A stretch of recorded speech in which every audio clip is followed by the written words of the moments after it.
La tierra yacía sumergida en pecado. No era la inmersión limpia de un bautismo de agua clara.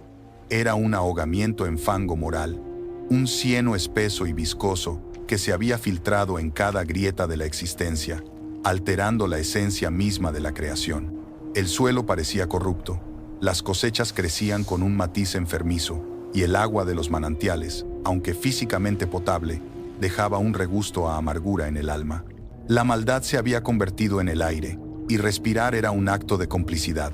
Cada amanecer, ese ritual cósmico que debió ser la renovación de la esperanza, traía consigo la certeza matemática de más perversión.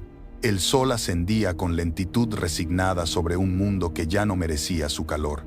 Sus primeros rayos no iluminaban el rocío, exponían los residuos lívidos de la noche, los cuerpos de los olvidados en los callejones, las manchas oscuras en las plazas públicas que nadie se molestaba en limpiar, y el brillo opaco en los ojos de los centinelas, que habían vigilado para participar, no para proteger.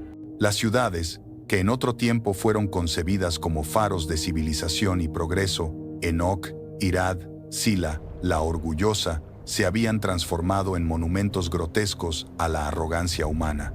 Eran cicatrices de orgullo, supurante, en la faz de la tierra.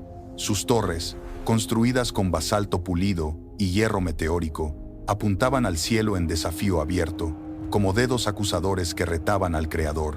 Eran agujas de obsidiana que no reflejaban la luz del sol. Parecían beberla, devorarla, proyectando sombras perpetuas sobre las calles abarrotadas. La arquitectura misma era una blasfemia. Ángulos imposibles que mareaban la vista, estructuras diseñadas para empequeñecer al individuo y glorificar el poder de una humanidad que se creía su propio Dios. Los muros urbanos, levantados generaciones atrás con el pretexto de la protección y la comunidad, ahora cumplían la función opuesta. Encerraban jardines del mal, ya no mantenían fuera el peligro, aprisionaban la corrupción y mantenían fuera cualquier atisbo de pureza. Dentro de esos perímetros fortificados, la inocencia era sistemáticamente cazada, acorralada y sacrificada en altares de placer inmediato y poder corrupto. Cada calle, cada plaza, cada rincón de las urbes antediluvianas resonaba con la depravación institucionalizada. La risa aguda de una matrona, apostando la vida de su sirviente en un juego de dados, rebotaba contra el mármol de los pórticos. El sonido seco del látigo de un capataz contra la espalda de un trabajador exhausto marcaba el ritmo del progreso. La depravación no se cometía en secreto. Era el tejido conectivo de la sociedad, celebrado a plena luz del día, enseñado en las escuelas y legislado en los tribunales. El aire mismo llevaba el peso tangible de esta corrupción generalizada. Era un miasma, una neblina perpetua que no era de agua, sino de la exhalación colectiva del vicio. Una carga atmosférica que oprimía los pulmones y entristecía el espíritu. Una mezcla nauseabunda de incienso quemado, en rituales profanos, un humo denso de nardo, azufre y adormidera negra se entremezclaba con el hedor metálico de la sangre. La sangre estaba en todas partes, en los mataderos que operaban en las plazas públicas, en los altares de los templos oscuros y en las alcantarillas, donde el hedor a hierro oxidado se adhería a la parte posterior de la garganta. A esto se sumaba el aroma dulzón de la decadencia moral, el olor a fruta podrida y a descomposición que emanaba de cada poro social, como un cuerpo que ha muerto pero se niega a admitirlo. Los sonidos ambientales formaban una cacofonía demoníaca que nunca cesaba, una sinfonía del caos afinada en el egoísmo. Las risas no expresaban alegría genuina, revelaban crueldad sádica, el júbilo agudo de quien ve el sufrimiento como el más fino de los entretenimientos. Gritos de dolor encontraban eco irónico en cantos de guerra triunfales, donde las hazañas de conquista no eran más que la glorificación del robo y la masacre a gran escala. El crujir espeluznante de huesos rotos, bajo las ruedas de carruajes ornamentados, transportaba mercancías humanas, esclavos destinados a las minas de sal o a los altares sedientos. Y como pulso constante, resonaba el metal contra metal. No era el sonido del arado abriendo la tierra fértil. Eran las forjas de Tubal Caín y sus descendientes, martillando el bronce y el hierro para nuevas opresiones y masacres. Los niños, Esas almas puras que deberían haber sido protegidas y nutridas como el futuro de la raza, en lugar de jugar inocentes, imitaban los vicios parentales con una precisión aterradora. Eran pequeños tiranos en miniatura. Sus juegos infantiles se habían transformado en simulacros macabros de violencia y dominación. Su jugar a la caza era una parodia de la traición y el adulterio que veían en sus hogares. Su jugar a la guerra dejaba heridas reales, y el más débil siempre perdía de manera cruel, aprendiendo desde la más tierna infancia que la compasión era sinónimo de debilidad y que la empatía era un defecto que debía ser golpeado y purgado. Sus risas infantiles estaban desprovistas de inocencia, eran agudas, calculadoras y frías. Los ancianos, que en una sociedad sana, deberían haber sido honrados por su sabiduría acumulada y experiencia de vida, eran despreciados abiertamente. La longevidad, un don divino que se extendía por siglos, se había convertido en una carga social. Eran vistos no como fuentes de sabiduría, sino como bocas inútiles, estorbos físicos en un mundo obsesionado con la fuerza bruta y la gratificación instantánea. Eran abandonados en las plazas públicas o en los márgenes de los caminos, con las manos extendidas, para mendigar migajas de compasión en un mundo que había olvidado por completo el significado mismo de la palabra. Los jóvenes pasaban a su lado con desdén, a veces pateando sus escudillas vacías por diversión, considerando su debilidad como una ofensa estética. Los animales mismos, la creación inocente, reflejaban esta corrupción universal. Las bestias domesticadas, como los grandes mastines criados para la guardia, se volvían contra sus amos con frecuencia creciente, presas de una furia antinatural que parecía venir de la tierra misma. Las aves, en lugar de construir nidos con ramas suaves y musgo, los tejían con espinas y objetos punzantes, como si la naturaleza misma se hubiera pervertido y ya no supiera cómo nutrir a sus crías. Los mismos ríos parecían fluir más lentamente, sus aguas espesas y turbias, no solo por el sedimento, sino cargados con los desechos morales y físicos de una civilización en descomposición terminal.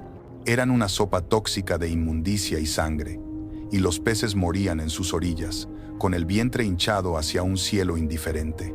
En los templos, esos espacios sagrados, donde alguna vez la humanidad había buscado lo divino con corazón sincero, ahora se practicaban artes oscuras y rituales blasfemos.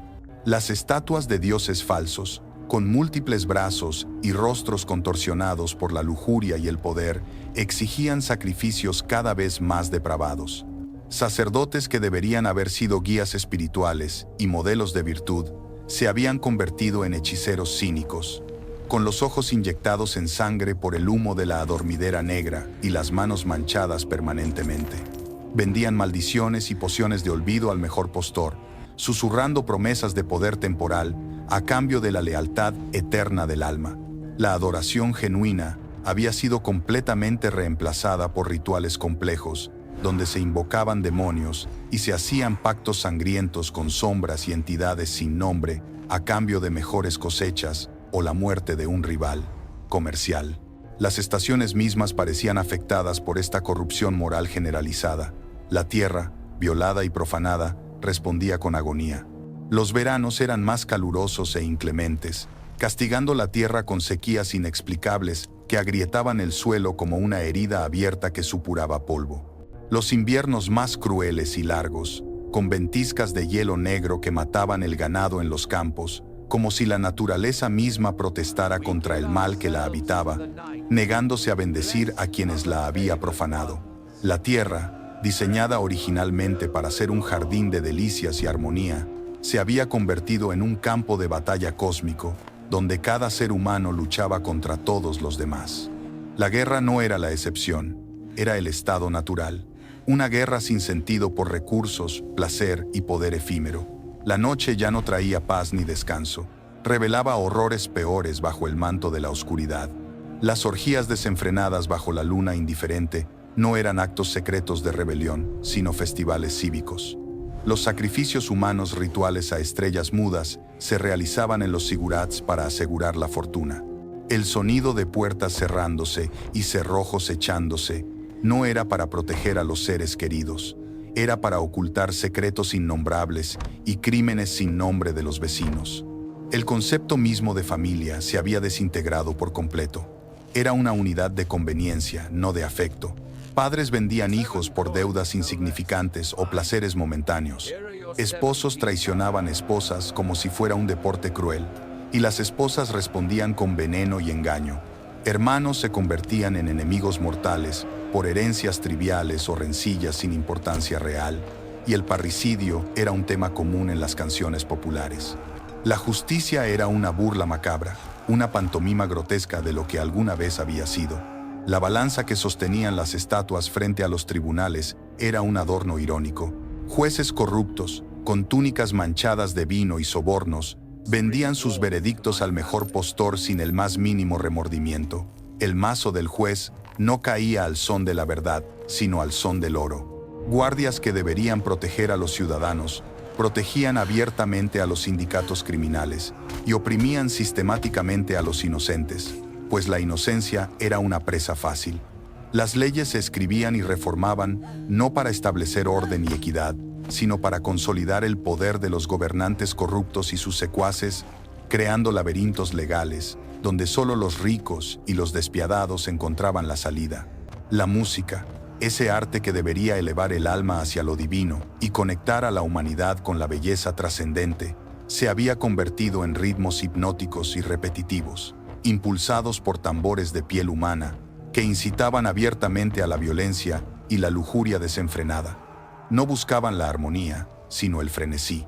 El arte ya no buscaba capturar la belleza, sino que celebraba lo grotesco y perverso como expresión máxima de una libertad mal entendida. Los escultores más famosos eran aquellos que mejor podían capturar la agonía en el mármol, y los poetas más laureados aquellos que componían las odas más viles a la traición. La medicina, que debería aliviar el sufrimiento y restaurar la salud, no sanaba. Se había convertido en una herramienta de poder.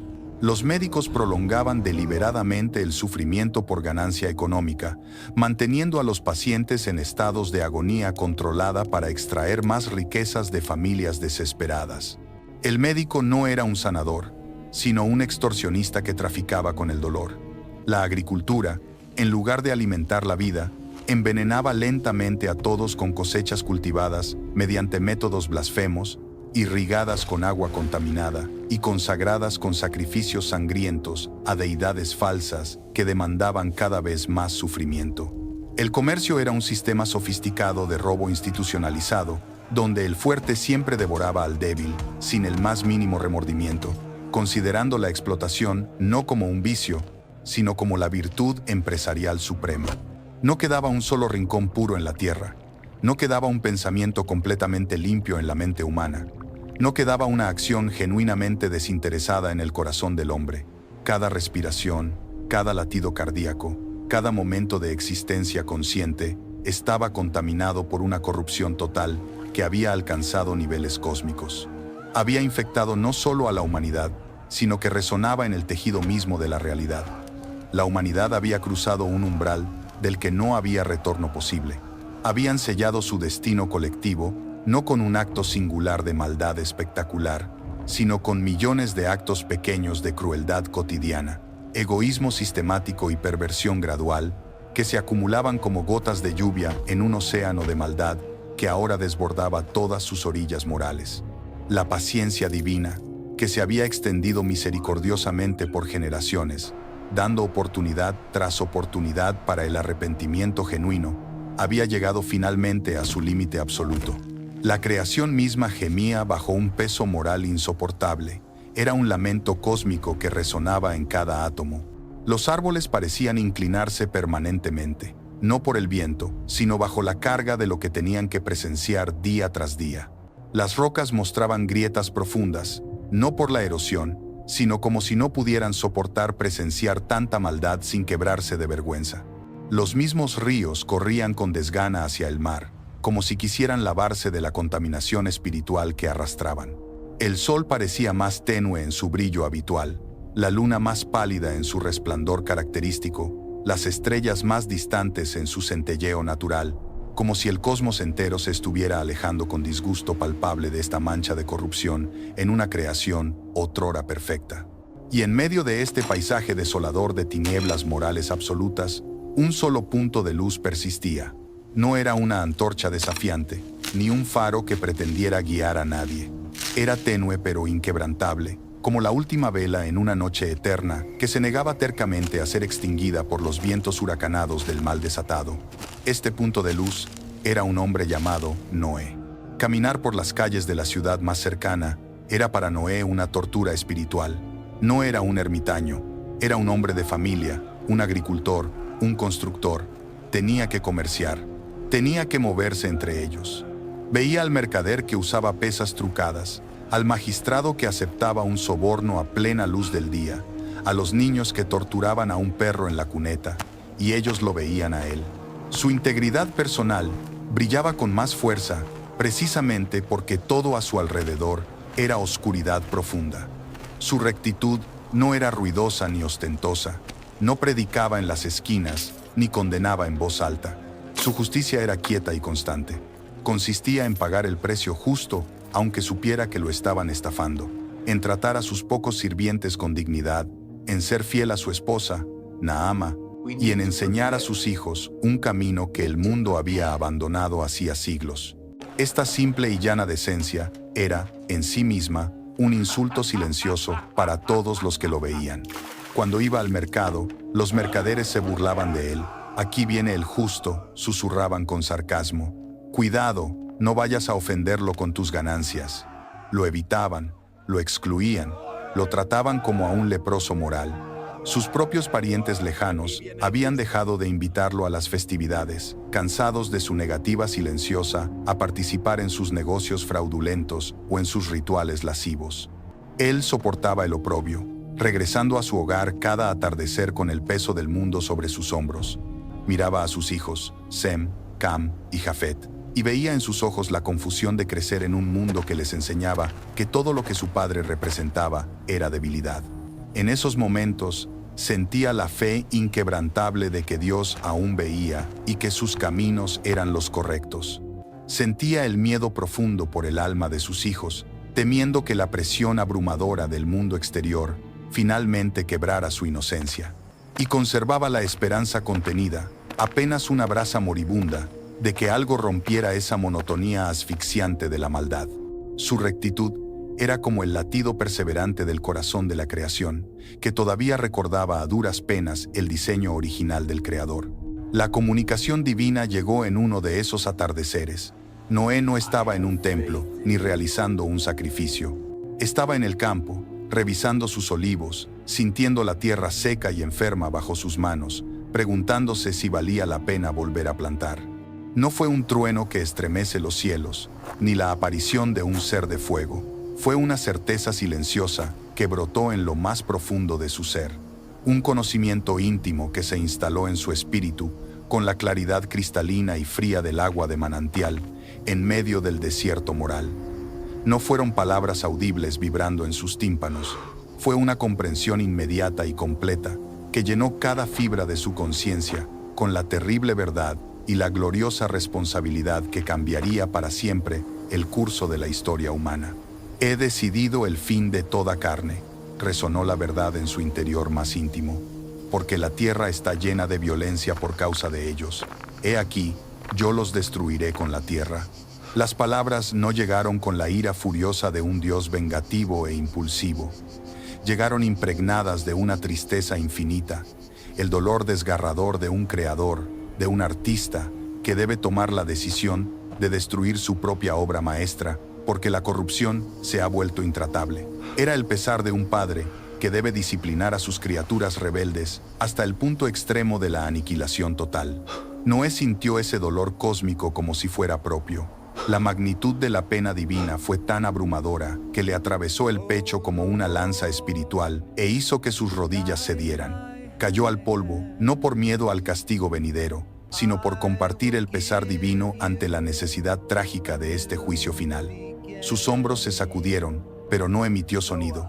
Luego vino la instrucción, específica, detallada con precisión milimétrica, como si un arquitecto celestial estuviera dictando notas en su mente.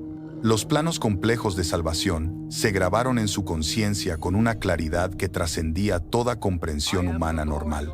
Hazte un arca de madera de gofer. Harás aposentos en el arca y la calafatearás con brea por dentro y por fuera. Las dimensiones especificadas eran colosales, absurdas, casi imposibles para la tecnología y capacidad humana de la época. Noé, un hombre acostumbrado a construir graneros y cercas, se puso de pie y midió con sus pasos la tierra seca de su campo. 300 codos de largo, 50 de ancho, 30 de alto. Caminó los 300 pasos largos y se detuvo, mirando hacia atrás, hacia el punto de inicio. La escala era la de un palacio, una fortaleza flotante, un barco del tamaño de un campo de batalla moderno, una estructura que desafiaría toda lógica convencional, diseñada no para navegar por mares conocidos, sino para sobrevivir a una catástrofe cósmica de proporciones inimaginables. Y de todo lo que vive, de toda carne, 2 de cada especie meterás en el arca para que tengan vida contigo, macho y hembra serán. La magnitud de la tarea era abrumadora para la mente humana. El mandato parecía absurdo desde toda perspectiva racional. La responsabilidad cósmica que recaía sobre sus hombros era de un peso que hubiera quebrantado a cualquier otro mortal. ¿Cómo? ¿Cómo encontraría madera de gofer en tal cantidad? ¿Cómo reuniría a todas las criaturas? ¿Cómo las albergaría? Pero Noé, con lágrimas silenciosas recorriendo los surcos profundos de su rostro curtido por décadas de trabajo honesto bajo el sol, miró al cielo que se oscurecía. En ese momento de verdad, la fe de que aquel que daba la orden proveería los medios lo sostuvo. El miedo a fracasar en una tarea tan divina se mitigó con la esperanza de que su obediencia fuera suficiente. Asintió en obediencia inmediata e incondicional. No hubo debate interno. No hubo negociación pidiendo una señal más clara. No hubo petición de aclaraciones o modificaciones. Solo la aceptación total de un llamado que sabía venía de la fuente misma de toda existencia. Esa misma noche, mientras compartían la cena familiar en la penumbra acogedora de su hogar, un refugio de cordura en un mundo enloquecido, Noé reunió a los suyos. El olor del guiso y el pan caliente llenaba el aire, pero la solemnidad en el rostro del patriarca hizo que el aire en la tienda se volviera pesado y cargado de significado eterno. Naama, su esposa, dejó de servir. Sem, Cam y Jafet lo miraron fijamente. Sus palabras fueron medidas y cuidadosas. Su tono sereno, pero impregnado de una gravedad que traspasaba las paredes del tiempo. Les comunicó la verdad que cambiaría sus vidas para siempre. El mundo iba a terminar y ellos iban a construir el barco que salvaría el futuro. Sem, el mayor de sus hijos, cuyo rostro reflejaba la misma integridad inquebrantable que había aprendido del ejemplo de su padre, escuchó cada palabra y asintió solemnemente. No cuestionó, solo preguntó, ¿cuándo empezamos? Cam, el segundo, mostró un escepticismo inicial. Sus ojos se movieron con inquietud. ¿Un barco? ¿Aquí, padre? ¿A 10 días del mar? La gente se reirá. Dirán que has perdido el juicio. Pero al ver la certeza absoluta, la luz sobrenatural en los ojos de Noé, su escepticismo se transformó en una determinación resignada. En ese silencio tenso, su fe luchó contra el miedo a la vergüenza, sostenido por la esperanza de un futuro. Jafet, el más joven, hizo preguntas prácticas con la inocencia característica de quien no comprende completamente la magnitud apocalíptica. ¿Será más grande que el templo de Enoc? ¿Y dónde pondremos a los leones? Las nueras, esposas de sus hijos, intercambiaron miradas cargadas de preocupación genuina y un miedo apenas contenido. Una de ellas apretó su vientre, pensando en un futuro que ahora parecía borrado. Pero la fe inquebrantable de Noé era tan contagiosa como un fuego sagrado. No era el fervor de un loco, sino la calma absoluta de un hombre que había recibido un propósito. Pronto, todos los miembros de la familia se encontraron unidos en este propósito divino que trascendía su comprensión humana inmediata. En esa unidad de propósito, el miedo era compartido y la esperanza de la salvación colectiva los impulsó. La construcción comenzó al amanecer siguiente. Aquel amanecer no trajo el alivio de la rutina, la simple tarea de arar un campo o podar un olivo. Trajo el peso aplastante de lo imposible. Noé, Sem, Cam y Jafet se pararon ante el primer bosquecillo de gofer que el Creador había señalado en la mente del patriarca. No eran árboles esbeltos, eran antiguos, titanes de la tierra antediluviana, con troncos tan anchos que 3 hombres tomados de la mano apenas podían rodearlos. Su madera, de un color oscuro casi negro, era increíblemente densa, resinosa y pesada, diseñada por la naturaleza para resistir el tiempo y la putrefacción. Ahora, sería diseñada por Dios para resistir el fin del mundo. Noé, un hombre que contaba sus años por siglos, se adelantó. Sus hijos observaron en silencio. Levantó la pesada hacha de bronce, un metal que representaba el pináculo de la tecnología humana. El aire estaba quieto. El primer golpe resonó en el valle no como un limpio crack, sino como un tud, sordo y profundo. La madera apenas se inmutó, escupiendo solo una pequeña lasca. Una sonrisa de incredulidad y desesperación momentánea cruzó el rostro de Cam. Miró a Sem, buscando complicidad en la locura de la tarea. Pero Sem ya había levantado su propia hacha, su rostro una máscara de determinación. Jafet, siempre práctico, examinó el ángulo del corte de su padre y eligió un lugar propio. Los primeros árboles de gofer cayeron con un sonido que no parecía de este mundo. No fue un simple crujido, fue un lamento profundo, un grito sordo que desgarró el silencio de la mañana, un quejido que pareció venir de la tierra misma, como si la creación protestara por ser desmantelada, incluso si era para su propia salvación. El estruendo final, cuando el primer titán se estrelló contra el suelo, hizo temblar la tierra bajo sus pies y silenció a las aves a kilómetros a la redonda. Habían tardado un día entero en derribar un solo árbol y necesitaban miles. Cada golpe del hacha era una declaración audible de fe en lo invisible. Cada lasca que saltaba era un acto de desafío contra la lógica del mundo. Cada gota de sudor que empapaba sus túnicas era una oración líquida. Cada tabla, cortada con precisión agónica usando sierras de bronce que semellaban constantemente, era un acto tangible de obediencia que resonaba en los reinos espirituales. Noé, a pesar de su edad avanzada, trabajaba con la energía renovada de un hombre poseído por un propósito sagrado. Esto desconcertaba a sus hijos. Veían a su padre, cuyo cabello era blanco como la nieve de las cumbres lejanas, levantar vigas que hacían que sus propios músculos jóvenes gritaran de dolor. Pero no era la fuerza de la juventud la que lo impulsaba, era la fuerza de la certeza divina. Sus músculos ancianos, acostumbrados a la labor del campo, encontraron una fuerza que solo podía venir de la convicción. Con cada viga, renovaba su fe, superando el miedo al inmenso trabajo con la esperanza de ver la estructura terminada. Sus hijos eran el motor de la obra. Aprendieron rápidamente los intrincados diseños que su padre les dictaba. Se convirtieron en los primeros ingenieros navales de un mundo sin océanos. Sus cuerpos jóvenes se adaptaron a las demandas físicas extremas de esta tarea monumental. Sem, el primogénito, trabajaba con una devoción metódica, midiendo 2 veces cada corte, su silencio tan profundo como el de su padre. Cam, fuerte y pragmático, era el más rápido, pero también el más impaciente. Maldecía en voz baja cuando una herramienta se rompía o una viga no encajaba. Sus ojos a menudo se desviaban hacia el horizonte vacío, como buscando una señal de que esta locura tenía sentido. Jafet, el más joven, trabajaba con una curiosidad diligente, absorbiendo cada lección, su fuerza compensando lo que le faltaba en la resistencia de sus hermanos mayores.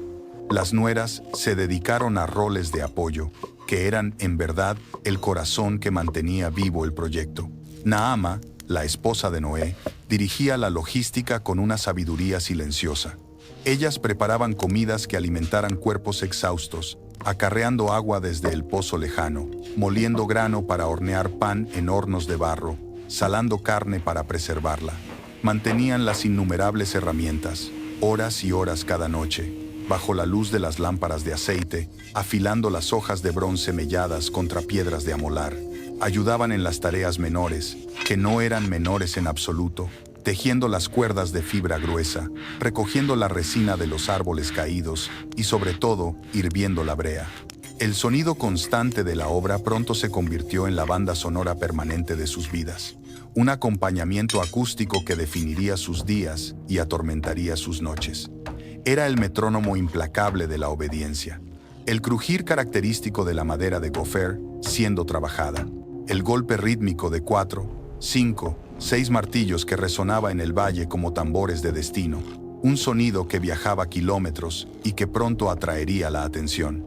El raspar metódico y agónico de las sierras cortando troncos masivos, un sonido como el de un insecto gigante royendo el corazón del mundo. Y, siempre de fondo, el chisporroteo hipnótico y el burbujeo de los calderos de brea, hirviendo a fuego lento sobre fuegos que nunca se apagaban. El olor era aún más invasivo. El distintivo aroma a madera fresca recién cortada, un perfume resinoso y limpio, se mezclaba inseparablemente con el aroma penetrante, acridio y sofocante de la brea caliente.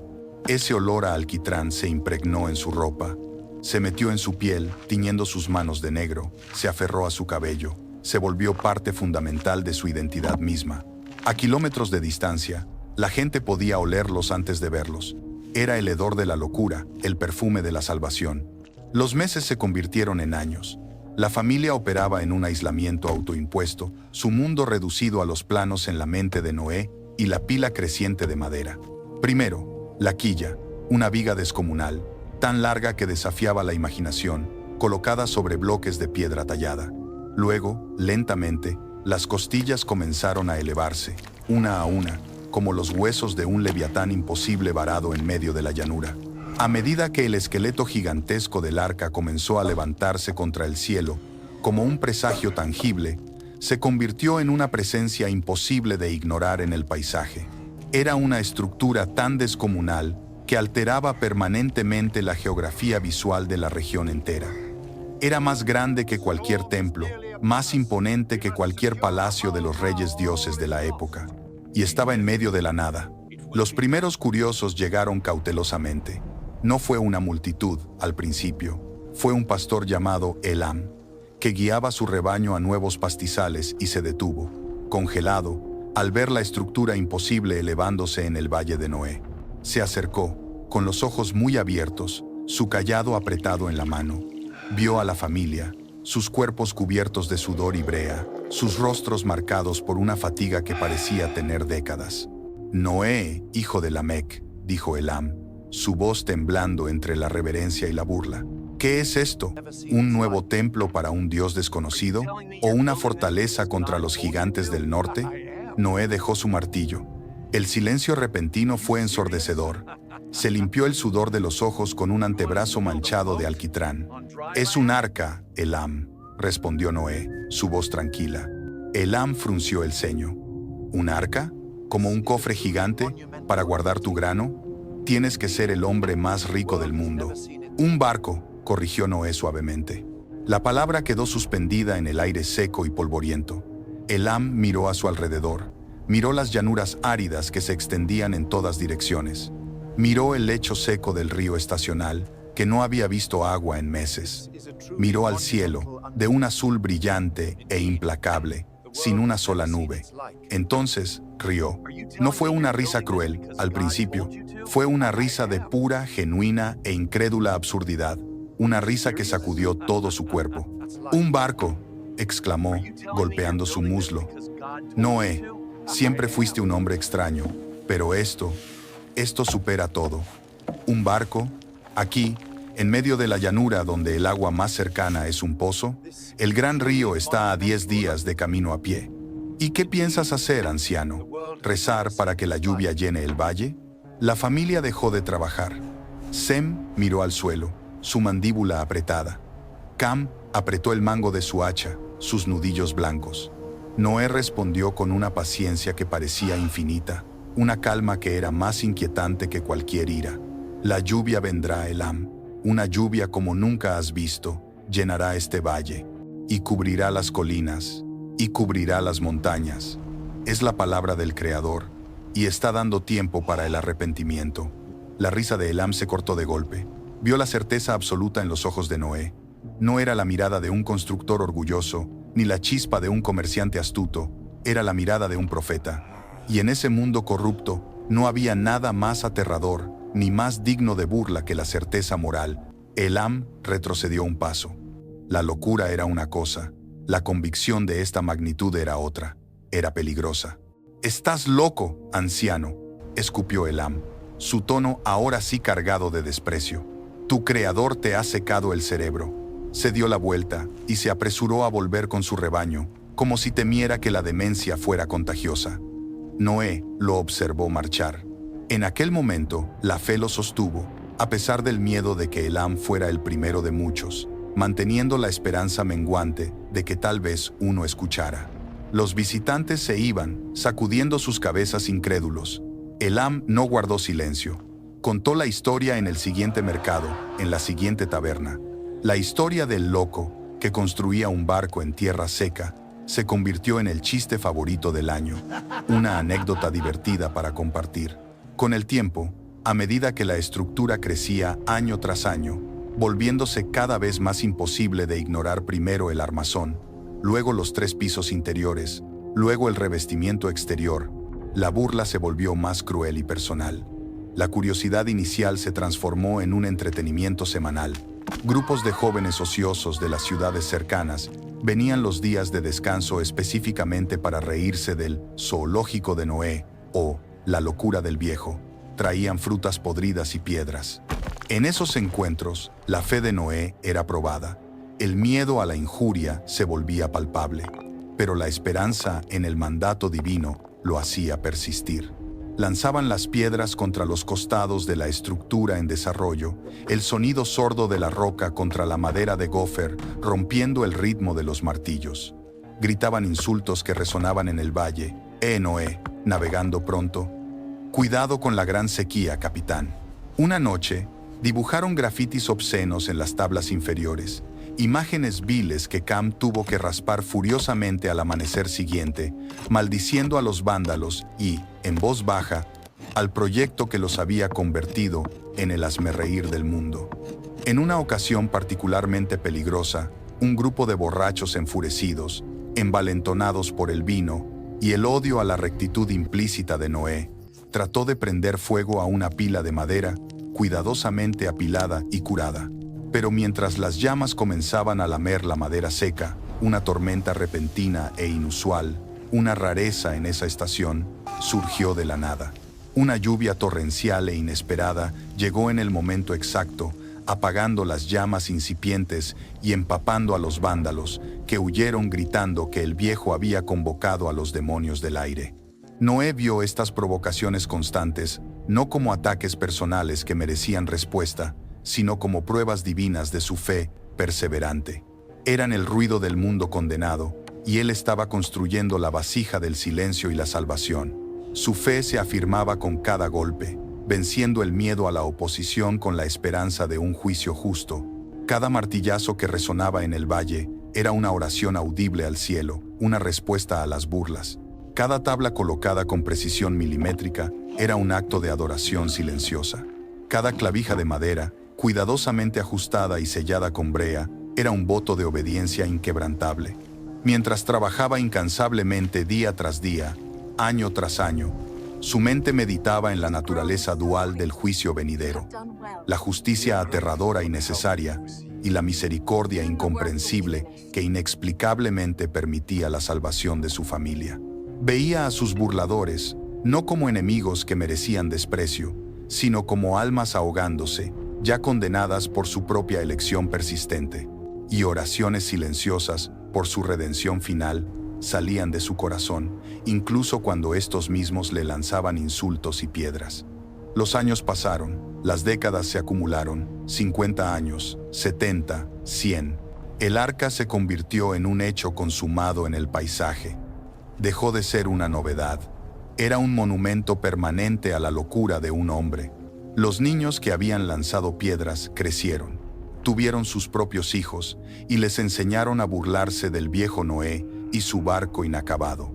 La construcción continuaba, lenta pero constantemente, como el crecimiento majestuoso de un bosque antiguo que no conoce prisa. El arca tomaba forma gradualmente ante sus ojos, un monstruo de madera que se elevaba contra el cielo como un testamento tangible a la fe en lo invisible, una locura hecha materia que desafiaba toda comprensión convencional y expectativa humana. La familia de Noé envejecía visiblemente en esta tarea. La tarea consumía sus vidas y redefinía sus propósitos. Las manos de Noé desarrollaron nuevos callos sobre los viejos, sus palmas convirtiéndose en mapas topográficos de décadas de labor ininterrumpida. Su fe, en su vejez, era el motor. Su espalda, ya ligeramente encorvada por años de trabajo agrícola, se curvó un poco más bajo el peso abrumador de la responsabilidad cósmica. Su cabello, ya emblanquecido por la edad cuando comenzó el proyecto, se volvió completamente blanco, un blanco casi luminoso. Sus hijos se convirtieron en hombres maduros ante sus ojos. Dejaron de ser aprendices para convertirse en maestros carpinteros, expertos que podían leer los planos divinos en la mente de su padre, con la misma facilidad instintiva con que leían el cielo para predecir el clima. Las nueras dieron a luz en varios momentos de los largos años de construcción, pero los niños, nacidos en un mundo tan corrupto y en medio de un proyecto tan exigente, no sobrevivieron. Murieron en la infancia, uno de fiebre, otro de una caída. Cada pérdida era un dolor profundo que rasgaba el corazón de la familia, un dolor que Noé entendió como parte del sacrificio necesario, la pérdida personal en el contexto más amplio del rescate global. Cada pequeña tumba cavada en la colina sobre el arca era un ancla más que los ataba a esa tierra y a esa misión. El miedo a la pérdida era constante, pero la esperanza en el futuro del arca lo mitigaba. La burla de los espectadores se transformó cualitativamente con el paso implacable del tiempo. De la risa abierta y despreocupada pasó a la curiosidad morbosa, de ahí a la incomodidad persistente. Y finalmente, a un odio silencioso pero palpable que se sentía en el aire. La presencia física, imposible de ignorar, del arca terminada era un recordatorio constante de algo que preferían olvidar. La posibilidad inquietante de un juicio moral universal, la existencia de estándares éticos más altos, la realidad incómoda de un Dios al que habían dado colectivamente la espalda durante generaciones. La estructura ya no era un chiste, era una acusación. Los líderes de la ciudad más cercana, Sila, enviaron emisarios formales. Ya no eran pastores curiosos, sino hombres de poder, vestidos con lino fino y oro, flanqueados por guardias armados con lanzas de bronce. Noé, hijo de Lamec, dijo el emisario principal, un hombre llamado Tubal, descendiente del forjador de metales. El consejo de Sila está impresionado por tu perseverancia. Es una estructura magnífica, un tributo a la locura, pero magnífica. Le ofrecieron riquezas significativas, campos, ganado, oro, honores civiles. Abandona este proyecto de locura, le instó Tubal, su voz suntuosa. Ya has demostrado tu punto. Reintégrate a la sociedad normal, te haremos un hombre de importancia. Esta cosa es una monstruosidad. Afea el paisaje y perturba al pueblo. Noé se negó con cortesía pero con una firmeza inquebrantable. No puedo, mi trabajo no es para los hombres, sino para Dios, y está casi terminado. La sonrisa del emisario desapareció. Esa es tu última palabra, anciano. Es la única palabra, dijo Noé. Amenazaron veladamente con destruir el arca con fuerza bruta. Una estructura tan grande, hecha de tanta madera seca, reflexionó Tubal en voz alta, mirando los calderos de brea. Sería una lástima que un accidente ocurriera, una chispa perdida, pero algo los detuvo.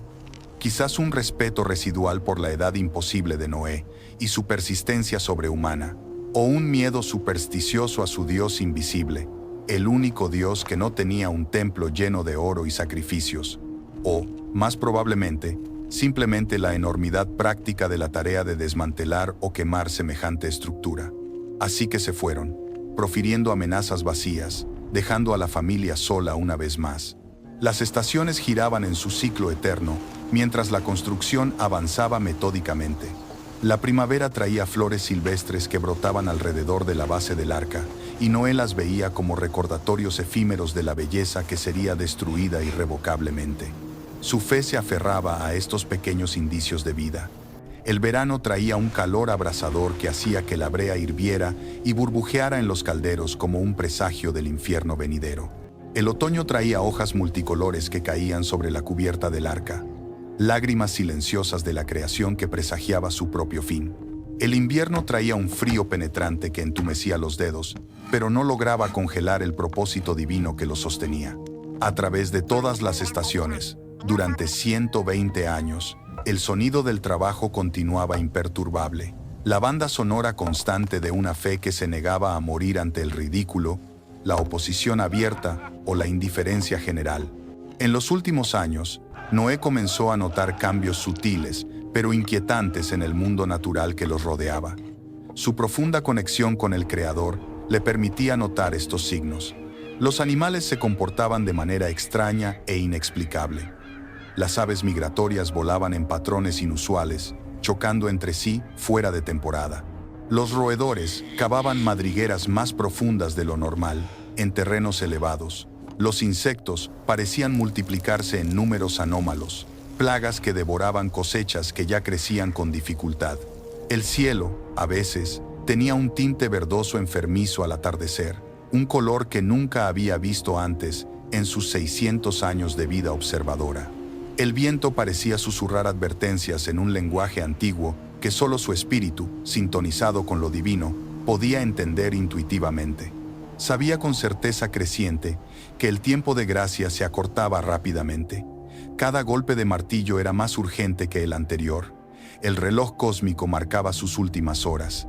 La construcción entró en su fase final, con un sentido de urgencia apremiante que se palpaba en el aire. El interior del arca era un laberinto complejo de compartimentos específicamente diseñados para propósitos precisos. 3 pisos completos de espacios meticulosamente planeados, jaulas, establos, aposentos, almacenes para albergar toda la vida terrestre que quedaría en el planeta. Los sistemas de ventilación ingeniosos, diseñados para permitir el flujo de aire sin dejar entrar el agua. Los depósitos de alimento, calculados con precisión milimétrica, montañas de grano seco, heno prensado, frutas deshidratadas, carne salada. Los tanques de agua dulce, suficientes para meses de autonomía completa. Todo fue construido según las especificaciones divinas que trascendían el conocimiento humano convencional de la época. La familia trabajaba ahora con una urgencia silenciosa pero palpable. Ya no hablaban de nada que no fuera la tarea. Sentían en sus huesos y espíritus que el tiempo de gracia estaba llegando a su fin irrevocable. La puerta masiva, una rampa de varios pisos de altura, fue la última pieza en ser colocada. Había sido el proyecto final de la última década de trabajo meticuloso. Cuando la cerraron por primera vez para probar su funcionamiento, el sonido de la madera maciza, encajando en el marco, resonó en el valle como un presagio solemne del juicio venidero. Un boom final, un punto final audible a una era completa de la humanidad. La dejaron abierta, esperando. Y entonces, el mundo exterior cambió. El cambio en la atmósfera comenzó de manera casi imperceptible. No fue un trueno, ni un terremoto, fue su opuesto. Primero, fue el silencio repentino e inquietante. Durante 120 años, la banda sonora de sus vidas había sido el trabajo y la burla, el golpe rítmico de los martillos y el coro cacofónico de los insultos. Pero ese día, en la mañana del primer día de la última semana, el sonido cesó. Un grupo de viajeros, que venía como de costumbre a lanzar sus mofas matutinas al palacio flotante de Noé, se detuvo a 100 metros de distancia. Abrieron la boca para gritar, pero las palabras murieron en sus garguas. El aire se había vuelto pesado, espeso, como si estuviera cargado de una electricidad estática que se adhería a la piel y erizaba el vello de la nuca. El arca, ahora completa, sellada con brea, que brillaba como obsidiana bajo el sol pálido, ya no parecía la locura de un viejo, parecía un juicio. Los burladores retrocedieron en silencio, sus rostros pálidos, y por primera vez en sus vidas se apresuraron a volver a la ciudad, no por diversión, sino por un miedo que no sabían nombrar. Luego vino la alteración sonora profunda, la que heló la sangre de la familia de Noé. No fue la adición de un sonido, fue la sustracción de todos ellos. Los pájaros que normalmente llenaban el aire con su canto matutino se callaron, simultáneamente, como si una mano invisible hubiera cerrado sus gargantas. No hubo ni un solo trino. Los insectos que zumbaban constantemente en los campos, el sonido de fondo de la vida misma, desaparecieron. El zumbido de fondo de la naturaleza fue desconectado, creando un vacío acústico sobrenatural. El viento mismo, que siempre susurraba a través de las llanuras, pareció contener la respiración. No se movía ni una hoja, ni una brizna de hierba. El mundo estaba inmóvil, como un cadáver. Una calma antinatural, absoluta y opresiva, se extendió sobre la tierra como un manto pesado de presagio. Noé, que estaba en la cubierta superior revisando por última vez las amarras de los depósitos de agua, levantó la vista de su trabajo. Sus manos dejaron de moverse. Sus hijos, que trabajaban abajo asegurando los últimos compartimentos, también se congelaron.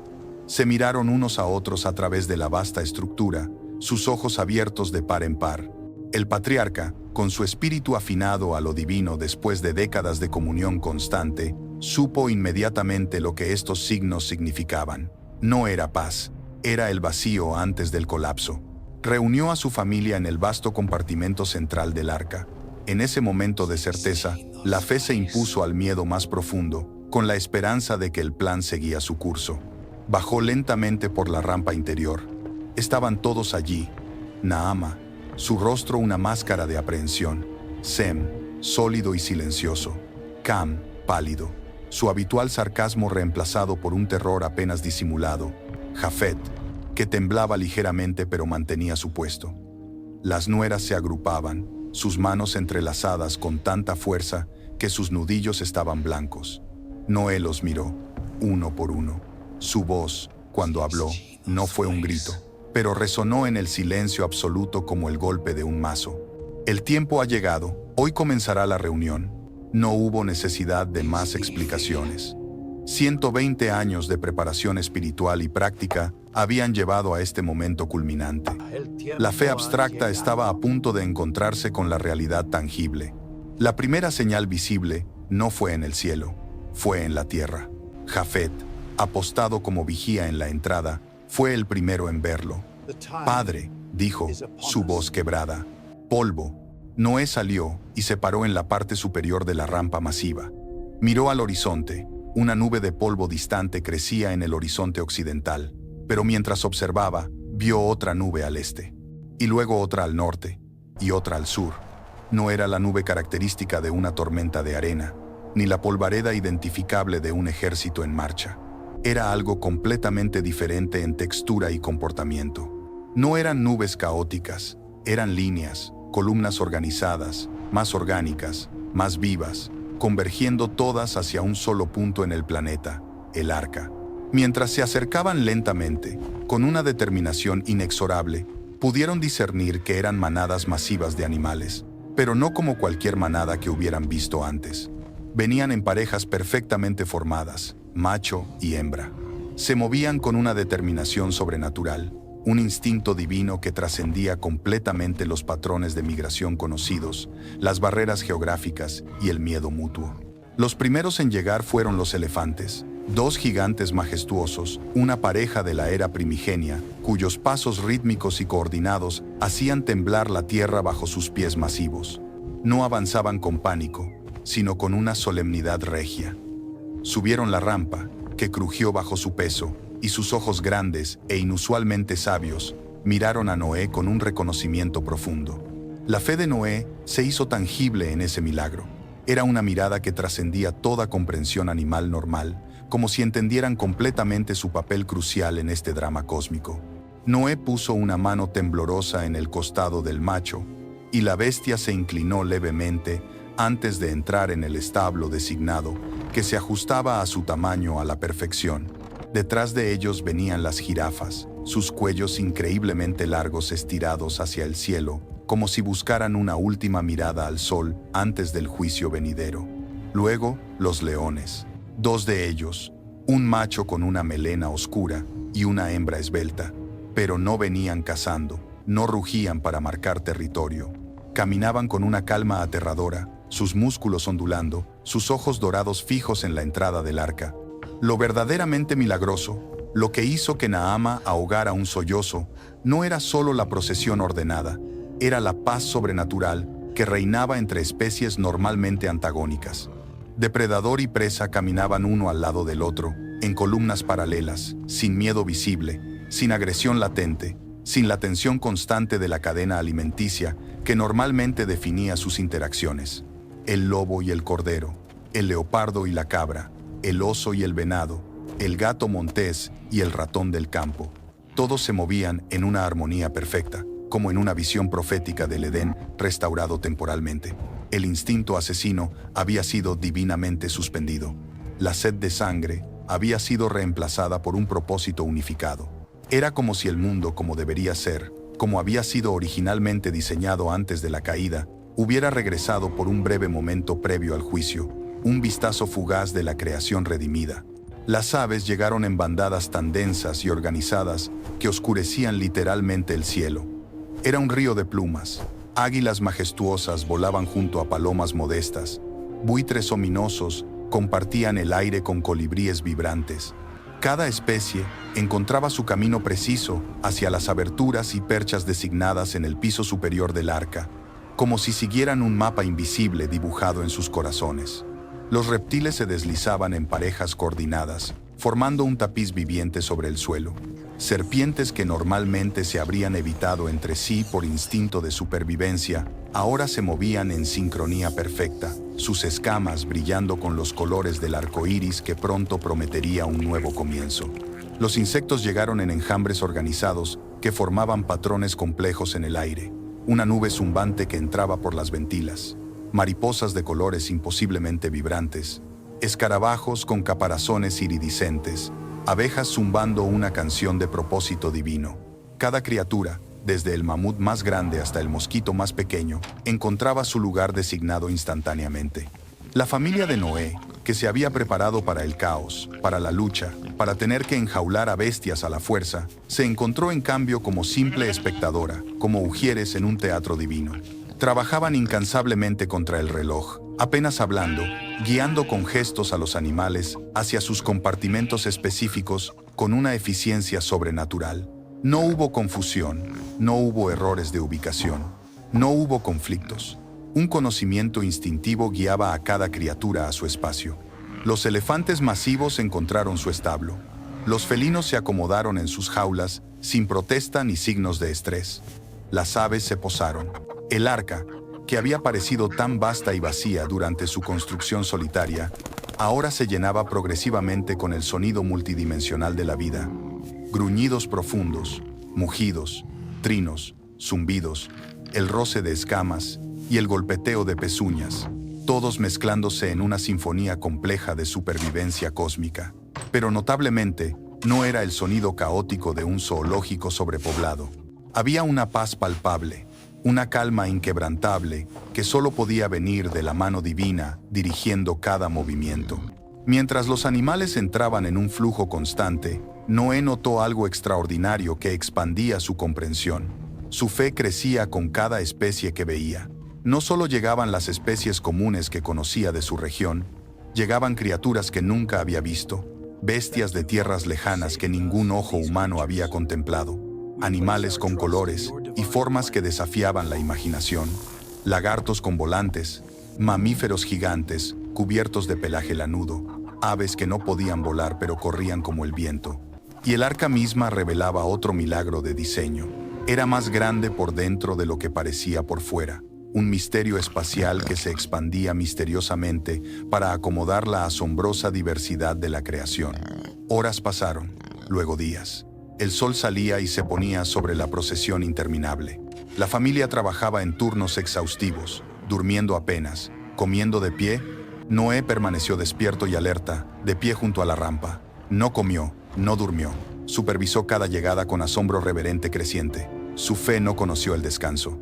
Cada par de ojos animales que lo miraba al pasar representaba un universo de diseño divino, un testimonio viviente de la creatividad infinita que ahora dependía de su obediencia. Al atardecer del sexto día, la procesión comenzó a disminuir. Los animales más raros y exóticos llegaron últimos. Criaturas de las profundidades de las cuevas, pálidas y ciegas. Criaturas de las cimas de las montañas, con pelajes níveos. Cuando el último animal, una pequeña criatura misteriosa, un reptil con plumas de colores joya, entró en el arca con un movimiento preciso y deliberado, un silencio profundo y final cayó sobre el mundo exterior. La procesión había terminado. El aire estaba cargado, pesado, y el cielo tenía un matiz verdoso y enfermizo. Noé se paró en la rampa. Supo intuitivamente en su espíritu que era el momento culminante. Con el corazón lleno de fe, dio una última mirada prolongada al mundo que había conocido durante 600 años. Los campos donde había labrado, los árboles bajo cuyas sombras había descansado, las montañas distantes que habían definido su horizonte. Todo pronto sería borrado. Respiró hondo, sabiendo que era la última vez que respiraba el aire del mundo antiguo condenado. Dentro, dijo con voz ronca a su familia, Sem, Cam, Jafet, sus esposas, Naama, uno por uno, entraron, sin mirar atrás. Noé fue el último. Con paso firme, a pesar del peso emocional abrumador, cruzó el umbral. Se volvió, listo para usar el complejo sistema de poleas y palancas que habían diseñado para sellar la puerta desde adentro. Pero no tuvo que hacerlo. La gran puerta masiva, esa rampa que había sido el proyecto final de décadas de trabajo, comenzó a cerrarse sin intervención humana visible. No fue la familia quien la movió. Una fuerza invisible, un poder silencioso y absoluto, la guió suavemente pero con una determinación final. Hubo un crujido de madera, un gemido de gofer contra gofer, y luego un sonido sordo y definitivo, un thud, que resonó en la creación como el golpe de un martillo cósmico sobre el ataúd del mundo antiguo. El arca estaba sellada, y ellos estaban dentro. Los primeros 7 días dentro del arca cerrada herméticamente fueron de una quietud sobrenatural, casi opresiva. Afuera, el mundo seguía su curso. Los burladores, al ver la puerta cerrada, se envalentonaron de nuevo. Se acercaron, golpearon la madera. ¿Qué pasa, Noé? Se acabó la fiesta. Abre. Pero sus voces sonaban apagadas, distantes. Dentro, el silencio era tan profundo que podían escuchar los latidos acelerados de sus propios corazones. Los animales, normalmente vocales, permanecían en una calma inquietante, como si entendieran la solemnidad del momento. La familia se movía en sus tareas, preparando los sistemas finales, verificando los vastos suministros de alimento, asegurándose de que cada criatura estuviera segura. La única luz venía de las lámparas de aceite y de la celosía del techo, que admitía una luz tenue y extrañamente teñida. En la tensión de la espera, su fe era su único consuelo. El aire era espeso, cargado con el olor penetrante de la brea, la madera de gofer y los miles de olores animales, una fragancia compleja que sería su mundo durante el próximo año. En la mañana del 7º día, exacto después del cierre final, el primer sonido externo llegó. No fue el estruendo apocalíptico que Noé había esperado. Fue un golpeteo suave pero persistente, como un dedo pequeño tocando rítmicamente el techo. Jafet miró hacia arriba. Padre. Luego otra gota golpeó, y otra más. Un patrón aleatorio que crecía en frecuencia. Pronto, el golpeteo aislado se convirtió en un tamborileo constante. El tamborileo en un rugido ensordecedor que crecía exponencialmente, como si 1000 ejércitos marcharan sobre el techo. Las cataratas de los cielos se habían abierto, pero eso era solo el preludio. Mientras la lluvia caía con una furia que se volvía una pared sólida de agua, un sonido más profundo y primigenio comenzó a emerger desde las mismas profundidades de la Tierra, un quejido planetario, un gruñido bajo y vibrante que sacudía el casco del arca. Luego vino el estruendo definitivo, un sonido tan colosal que trascendía el oído, una vibración pura que sacudía el arca hasta sus cimientos, haciendo temblar cada tabla. Las fuentes del gran abismo se habían roto. Océanos subterráneos, contenidos desde la fundación del mundo, irrumpían violentamente hacia la superficie. El arca, que había permanecido inmóvil, comenzó a moverse, un balanceo suave, luego una sacudida violenta. Y entonces, con un gemido colosal de madera desplazando el mundo, la estructura de 300 codos de largo comenzó a flotar. El momento en que el arca se liberó de la tierra no fue un suave ascenso, fue una fractura. El agua, que brotaba tanto del cielo como del suelo, no subió como una marea, irrumpió como una erupción. Las fuentes del gran abismo, liberadas de sus prisiones geológicas, estallaron en géiseres colosales que desgarraron la corteza terrestre. El arca, que había permanecido inmóvil y estable, fue golpeada por un muro de agua subterránea. Hubo un crujido ensordecedor, un gemido agudo de la madera de gofer, tan penetrante que atravesó los oídos y se instaló en los huesos. Fue el sonido de 300 codos de madera siendo sometidos a fuerzas titánicas para las que ninguna estructura humana había sido diseñada. El suelo, que había sido su única constante, desapareció. La familia fue arrojada violentamente. Los objetos que no estaban asegurados se convirtieron en proyectiles. En ese instante, el silencio sobrenatural de los animales se rompió. Fue una sinfonía del pánico. El terror primigenio de la creación, enfrentándose a lo desconocido. Los elefantes, en su compartimento reforzado, bramaron con una nota baja y vibrante que sacudió toda la estructura. Los grandes felinos, tigres, leones y leopardos, rugieron no con agresión, sino con un miedo gutural. Los simios y monos chillaron, un sonido agudo de terror que se asemejaba inquietantemente al llanto humano. El ganado mugía, las ovejas balaban, los caballos relinchaban, y desde el piso inferior se oía el siseo colectivo de miles de reptiles. El arca era ahora un péndulo de caos, un manicomio flotante en un mar de aniquilación. La familia de Noé, magullada y aterrorizada, se aferró a las vigas. El miedo era abrumador, una marea fría que amenazaba con ahogarlos desde dentro, pero la fe era una orden de trabajo. «Las lámparas», gritó Noé por encima del estruendo, su voz rota por la pura fuerza del caos. «Sem, las sujeciones de los depredadores. Cam, Jafet, el ganado. Naama, revisen los almacenes de grano». Trabajaban en una penumbra casi total, iluminados solo por el parpadeo incierto de las lámparas de aceite que se balanceaban salvajemente, proyectando sombras monstruosas que bailaban con el movimiento del arca. El suelo se inclinaba en ángulos imposibles. Calmar a las bestias agitadas no era una cuestión de palabras suaves, era un acto de fe suicida. Sem, con las manos temblando pero el rostro firme, se acercó al compartimento de los leones, que golpeaban las rejas. Puso su mano en la madera, sintiendo la vibración del terror del animal, y oró, no para que el animal se calmara, sino para que el diseño de Dios resistiera. Cam y Jafet luchaban en el piso inferior, resbalando en el agua que ya se filtraba por las juntas del suelo, diseñadas para drenaje, no para este asalto, y el estiércol de los animales aterrorizados. Un buey, con los ojos en blanco, había roto su atadura y embestía ciegamente en la oscuridad. Les tomó horas, arriesgando sus vidas, acorralarlo y asegurarlo de nuevo, mientras el arca se sacudía como un juguete.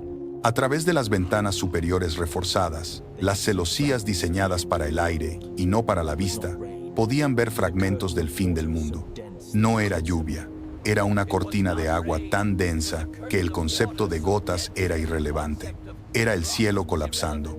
Y el sonido multidimensional de la destrucción era abrumador. Era la lluvia monótona, un rugido blanco que lo ahogaba todo. Eran las aguas rugientes del abismo. Pero debajo de eso, escuchaban otros sonidos. El estruendo sordo de estructuras humanas colapsando, las torres de Enoc, las murallas de Sila, todo reducido a escombros en minutos. El sonido de rocas masivas, desgarrándose, laderas enteras de montañas deslizándose hacia los valles. El sonido de toda una civilización compleja, con sus mercados, sus templos y sus forjas, siendo borrada completamente en cuestión de horas, como si nunca hubiera existido.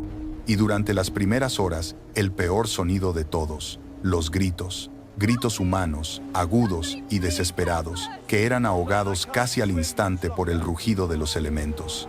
Noé se paró en la ventana más alta disponible, la celosía de ventilación principal, se aferró a la viga, mirando hacia afuera. Vio el mundo transformarse en una pesadilla acuática viviente. Vio los árboles familiares de su propio olivar, el trabajo de su vida, desaparecer bajo las aguas ascendentes. Vio la colina donde habían enterrado a sus nietos fallecidos convertirse en una isla temporal, luego en una mancha verde, luego en nada. Vio cuerpos, personas que había conocido. Vio a Elam, el pastor que se había reído, flotando boca abajo, su cayado todavía en su mano. Vio a los jóvenes que habían lanzado piedras, sus rostros pálidos congelados en una mueca de terror final.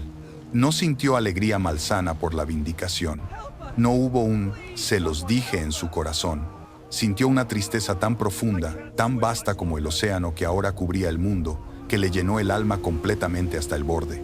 Cada burla recibida, cada insulto soportado, cada piedra lanzada, todo había sido en el fondo un grito de ayuda desesperado de almas que ahora se ahogaban literalmente en su propia maldad obstinada. Sus lágrimas silenciosas se mezclaban con la condensación en la madera del arca, lágrimas de duelo genuino por un mundo que había tenido tanto potencial divino, tanta belleza original, tan trágicamente desperdiciado por la elección humana. Los 40 días y 40 noches de lluvia incesante fueron un infierno acuático. El concepto de día y noche se borró, la oscuridad era casi total.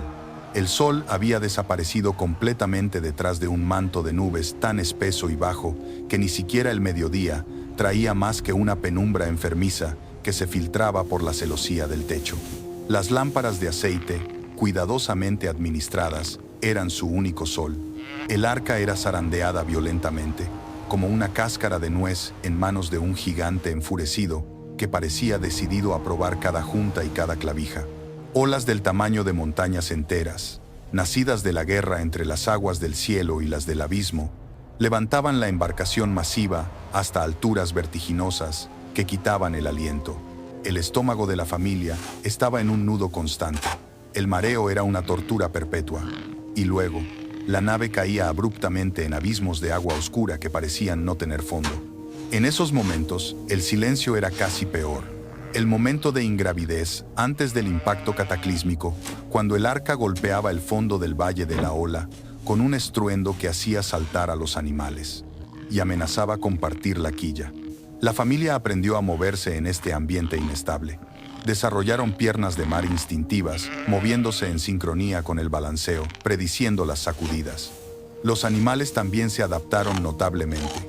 Después del pánico inicial, se calmaron, entrando en un estado de semi-hibernación, una quietud sobrenatural impuesta por el Creador para preservar sus fuerzas y la cordura de la familia. Después de 40 días y 40 noches exactos, tan abruptamente como había comenzado, la lluvia cesó. El silencio relativo que siguió fue casi más aterrador psicológicamente que el estruendo constante. El rugido blanco que había sido su universo se detuvo. Lo que quedó fue el sonido del agua goteando, el crujido constante de la madera y el vasto, inimaginable sonido de un océano sin fin chapoteando contra los costados del arca. Era un vacío sonoro que gritaba la ausencia total de vida en el mundo exterior. Pero las aguas no retrocedieron. La lluvia se había detenido, pero las fuentes del abismo seguían vomitando sus contenidos primordiales. Las aguas continuaron subiendo, más silenciosamente ahora, pero de forma inexorable. El arca flotaba ahora en un océano infinito y monótono. No había tierra visible a la vista en ninguna dirección, solo un vasto desierto acuático, bajo un cielo igualmente vacío, gris y sin sol. El mundo que habían conocido había dejado de existir, literalmente. Todo rastro de humanidad, toda obra de manos humanas, toda memoria de civilización, todo estaba sumergido irreversiblemente bajo kilómetros de agua. Las aguas se habían elevado metros sobre las cimas de las montañas más altas, borrando completamente el mundo anterior. Noé calculaba el tiempo, no por días y noches, sino por las tareas. El ritmo de su supervivencia, la alimentación meticulosa de los animales, la limpieza de los establos, la revisión de los suministros. 150 días completos pasaron así, con el arca flotando solitaria en un mar de muerte universal. Fue una monotonía desesperanzadora, un cascarón de madera milagrosa, conteniendo toda la vida terrestre que quedaba en el planeta, un último refugio frágil en la inmensidad del juicio. La rutina diaria se estableció firmemente como un mecanismo de supervivencia mental. Alimentación precisa, limpieza exhaustiva para prevenir enfermedades, mantenimiento constante de los sistemas de ventilación, y siempre, la espera paciente por un final que no llegaba. La fe de Noé fue probada en esta oscuridad perpetua como nunca antes, sin sol reconfortante, sin luna familiar, sin estrellas orientadoras, sin tierra firme, solo el interminable balanceo monótono de las olas y el constante sonido inquietante de la madera gimiendo bajo la presión. En su corazón más profundo sostenía la promesa divina con una fuerza inquebrantable. Se aferraba a la esperanza contra toda evidencia visible. Sabía que este juicio terrible no era el final definitivo, sino el doloroso parto necesario de un nuevo comienzo. El mundo no había sido destruido, había sido lavado, y él, el guardián de la semilla, esperaba pacientemente a que las aguas retrocedieran, flotando solo sobre el abismo, en comunión silenciosa con el Dios que lo había puesto allí. El tiempo dentro del arca perdió todo significado externo. Se disolvió en una niebla temporal, donde los días se fundían unos con otros, sin demarcaciones claras. Sin la salida y puesta del sol, sin las fases de la luna, los días y semanas se convirtieron en una sucesión interminable de tareas repetitivas. La familia desarrolló su propio ritmo artificial, un ciclo temporal basado exclusivamente en las necesidades biológicas urgentes de sus miles de pasajeros. La alimentación era una tarea monumental. Cada día requería calcular raciones exactas, asegurarse de que los depredadores recibieran su carne preservada o, según algunas tradiciones, mantenida en un estado de hibernación, sin amenazar a otros, que los herbívoros tuvieran suficiente forraje. Era un ballet de precisión logística. La limpieza era esencial para la supervivencia. Recoger el estiércol acumulado que amenazaba con generar gases mortales, limpiar los establos, mantener los sistemas de ventilación funcionando para que el aire viciado no se volviera irrespirable. El olor dentro del arca era una mezcla compleja. El dulce aroma del heno, el acre olor del estiércol, el perfume almizclado de los grandes felinos, todo mezclado con el aroma a madera de gofer y brea que impregnaba cada rincón. Los sonidos se habían vuelto familiares. El suave rumiar de los rumiantes, el rascar de garras, el ocasional bufido, el zumbido de insectos, el canto aleatorio de aves que traían destellos de belleza inesperada. La paz sobrenatural entre especies persistía, una tregua biológica milagrosa. La familia humana se adaptó. Desarrollaron un sistema de comunicación silenciosa, gestos, miradas, entendiéndose instantáneamente. Aprendieron los hábitos de cada animal. Sem tenía un don con los felinos. Cam se convirtió en el experto en aves. Jafet prefería los animales más grandes, los paquidermos. Las nueras se especializaron en los más pequeños y delicados. Noé supervisaba todo, moviéndose incansablemente entre los 3 niveles, su bastón golpeando suavemente el suelo de madera.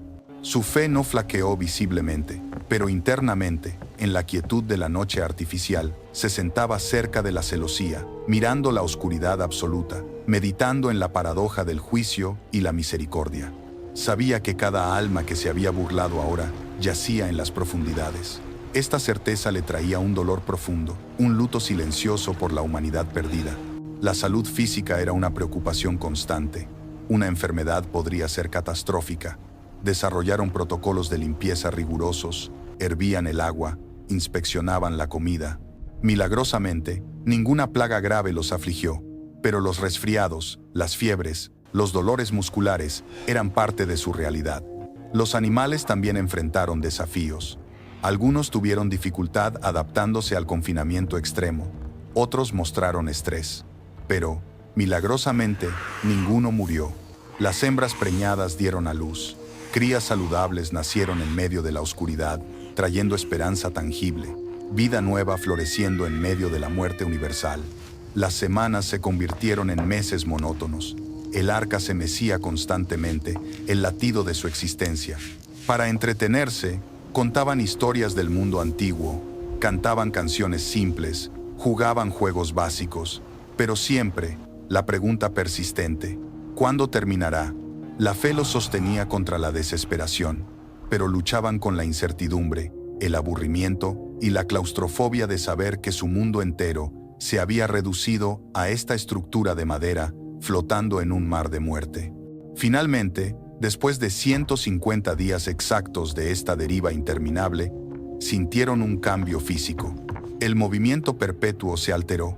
No fue una ola, fue una sacudida inusual, un roce sordo, una vibración que venía de las profundidades bajo el casco. Luego, una sacudida más definida que hizo tambalearse a todos. El arca había tocado fondo. Después de meses de balanceo, la estabilidad repentina se sintió extraña, inquietante. Ya no estaban a la deriva, estaban anclados en la cima de una montaña, anclados en lo que sería el nuevo mundo emergente. Las aguas habían comenzado su descenso. La espera agotadora no había terminado, pero ahora tenía un nuevo carácter. La expectativa silenciosa de lo que encontrarían cuando finalmente pudieran abrir la puerta. El silencio que siguió al impacto fue más profundo que el del mundo exterior. Fue un silencio interno. El movimiento perpetuo, ese balanceo y cabeceo que se había convertido en el ritmo de sus vidas durante 150 días, había cesado. El arca estaba inmóvil, anclada, y la quietud era un tormento. Sus cuerpos, que habían desarrollado piernas de arca para compensar instintivamente el suelo inestable, ahora los traicionaban. Al dar un paso, se tambaleaban, esperando un balanceo que nunca llegaba. El mareo de la quietud era peor que el del movimiento. El mundo se sentía equivocado. Los sonidos internos se amplificaron de forma insoportable.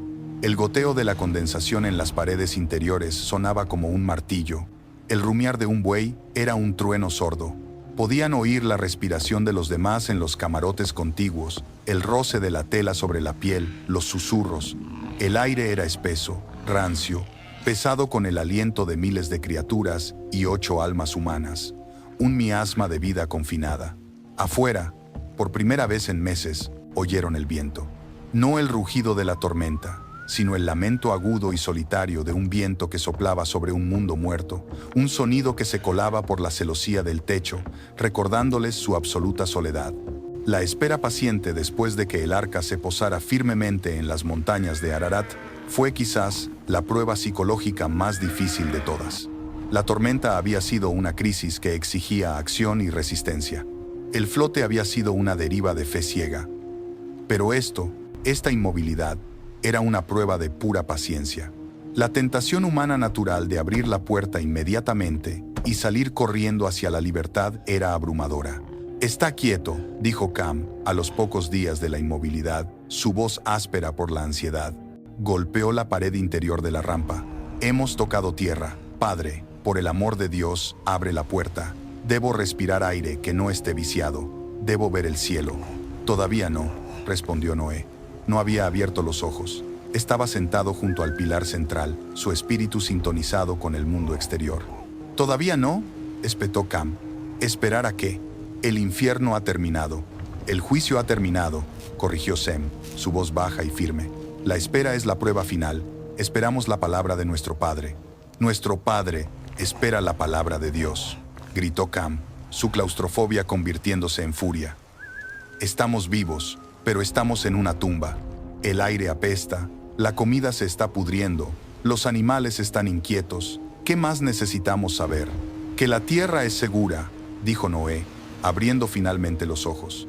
Había una calma en ellos que enfurecía y a la vez anclaba a Cam.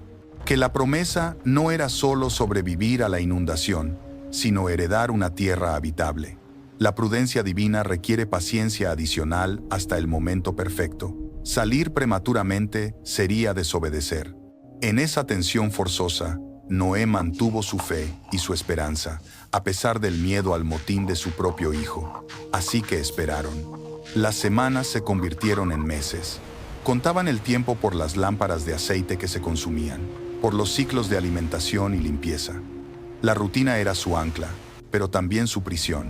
A través de la ventana disponible, la celosía del techo por la que entraba su única luz, podían ver progresivamente cómo las aguas descendían. Noé subía cada mañana, trepando por la estructura interior, para mirar por esa rendija al nuevo mundo. Primero, solo vio cielo, un cielo de un azul dolorosamente brillante, limpio de toda la corrupción de la humanidad. Luego, a medida que el nivel del agua bajaba, vio el vasto océano gris que se extendía hasta el infinito. Hasta que un día, 40 días después de que el arca encallara, Sem, que había subido a hacer la inspección, gritó. No fue un grito de alegría, sino de asombro. «¡Padre! ¡Roca!». Noé subió con una agilidad que desmentía sus siglos. Miró hacia afuera. Allí estaban. Primero aparecieron los picos de las montañas más altas, como islas fantasmales emergiendo de un mar de lodo inmenso. No eran las cumbres verdes y boscosas del mundo antiguo. Eran los huesos de la tierra, lavados, negros y brillantes por el agua, como los dientes de un cráneo colosal. El paisaje era lunar, desolado, un vasto cementerio de barro secándose y roca desnuda. No quedaba un solo árbol reconocible, no quedaba un edificio en pie, no quedaba ningún rastro visible de la civilización. La tierra era una tabula rasa. La visión no trajo consuelo, sino una profunda confirmación de su soledad. Eran los únicos. La humanidad se había reducido a 8 almas en una caja de madera sobre la montaña más alta del mundo. Noé observó el paisaje muerto y declaró que esperarían otros 40 días. Al final de ese periodo, el agua había retrocedido visiblemente, exponiendo las laderas superiores de su propia montaña. El lodo cubría todo como una mortaja. Noé supo que era el momento de explorar, pero no con sus vidas. Su fe lo instó a ser prudente. No abriría la puerta principal, cuya apertura sería irreversible. Usaría la ventana, la celosía diseñada para este propósito. Eligió al cuervo primero, una elección pragmática. Era un ave fuerte, inteligente, carroñera. Podría valerse por sí misma en este mundo hostil y muerto. Abrió la celosía, y el aire del nuevo mundo se precipitó dentro. No olía a vida, olía a lodo, a descomposición, a sal y a una extraña pureza similar al ozono. El cuervo salió volando con un graznido que sonó extrañamente fuerte en el silencio sobrecogedor del nuevo mundo. No regresó. La familia observó desde la abertura. Lo vieron, un punto negro contra el cielo gris, volando de un lado a otro. No buscaba un nido, buscaba comida. Se posaba en las rocas recién expuestas, investigando el paisaje devastado. El cuervo, evidentemente, encontró su sustento en los cadáveres de las criaturas marinas y terrestres que comenzaban a quedar expuestos a medida que las aguas retrocedían. Era una imagen sombría, pero una confirmación realista. La tierra era un cementerio, pero era tierra. Después de 7 días completos de observar al cuervo ir y venir, pero nunca regresar al arca, Noé eligió un explorador diferente. La esperanza guió su decisión. Envió una paloma. Era un contraste deliberado. El cuervo buscaba la muerte para vivir. La paloma, un símbolo de pureza, necesitaba vida. Necesitaba un lugar limpio donde posarse. La familia observó mientras el ave blanca volaba lejos, un símbolo de esperanza contra el lodo gris. Pasaron las horas. El sol, ahora un compañero constante en el cielo limpio, comenzó a descender. La moral dentro del arca se hundía con él. Si la paloma no encontraba nada. Al atardecer, un batir de alas exhausto llegó a la ventana. Jafet extendió el brazo y la paloma se posó en él, temblando. Regresó, y sus patas estaban cubiertas de lodo. No había encontrado dónde posar sus pies secamente. La tierra todavía no era habitable. La decepción fue un golpe físico para la familia. La espera debía continuar. Noé esperó pacientemente otros 7 días exactos. 7 días de limpiar, alimentar y esperar, mientras el aire en el arca se volvía cada vez más tenso. Envió de nuevo a la paloma. La espera ese día fue la más agonizante de todas. Cada hora se arrastraba. El sol alcanzó su cenit y comenzó su descenso. El atardecer tiñó de púrpura las nubes. Naama y sus nueras preparaban la cena en silencio. El sonido del mortero era el único ruido. Entonces, un destello de blanco. La paloma regresó, volando con más fuerza esta vez. Se posó en el alféizar de la ventana, y milagrosamente, en su pico, traía una hoja de olivo fresca. No era una rama seca, no era un trozo de escombro. Era una hoja fresca, verde vibrante, llena de vida y clorofila. Estaba húmeda, recién arrancada. Fue el momento más glorioso desde que habían entrado al arca. Naama ahogó un grito y retrocedió. Cam, el cínico, se quedó sin aliento. Sem sonrió por primera vez en un año. Noé, con manos que temblaban visiblemente, extendió un dedo y tocó la hoja. Era real, la vida. En medio del cementerio universal, un olivo había brotado. La vida obstinada, el diseño original de Dios, había vencido a la muerte. La tierra estaba sanando. La pequeña hoja era más elocuente que cualquier discurso, más poderosa que cualquier profecía. Era la señal de perdón de la creación. Noé esperó otros 7 días completos. Fue la prueba final de paciencia. El arca ahora bullía de una energía nueva, una anticipación gozosa. Los animales lo sentían.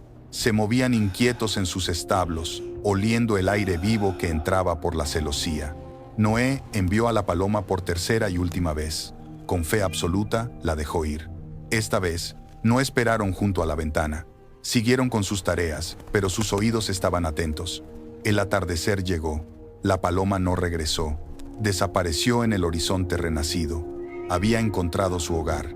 El mensaje era claro e inconfundible. Era tiempo de emerger. Pero Noé, incluso entonces, esperó. La señal de la tierra había llegado.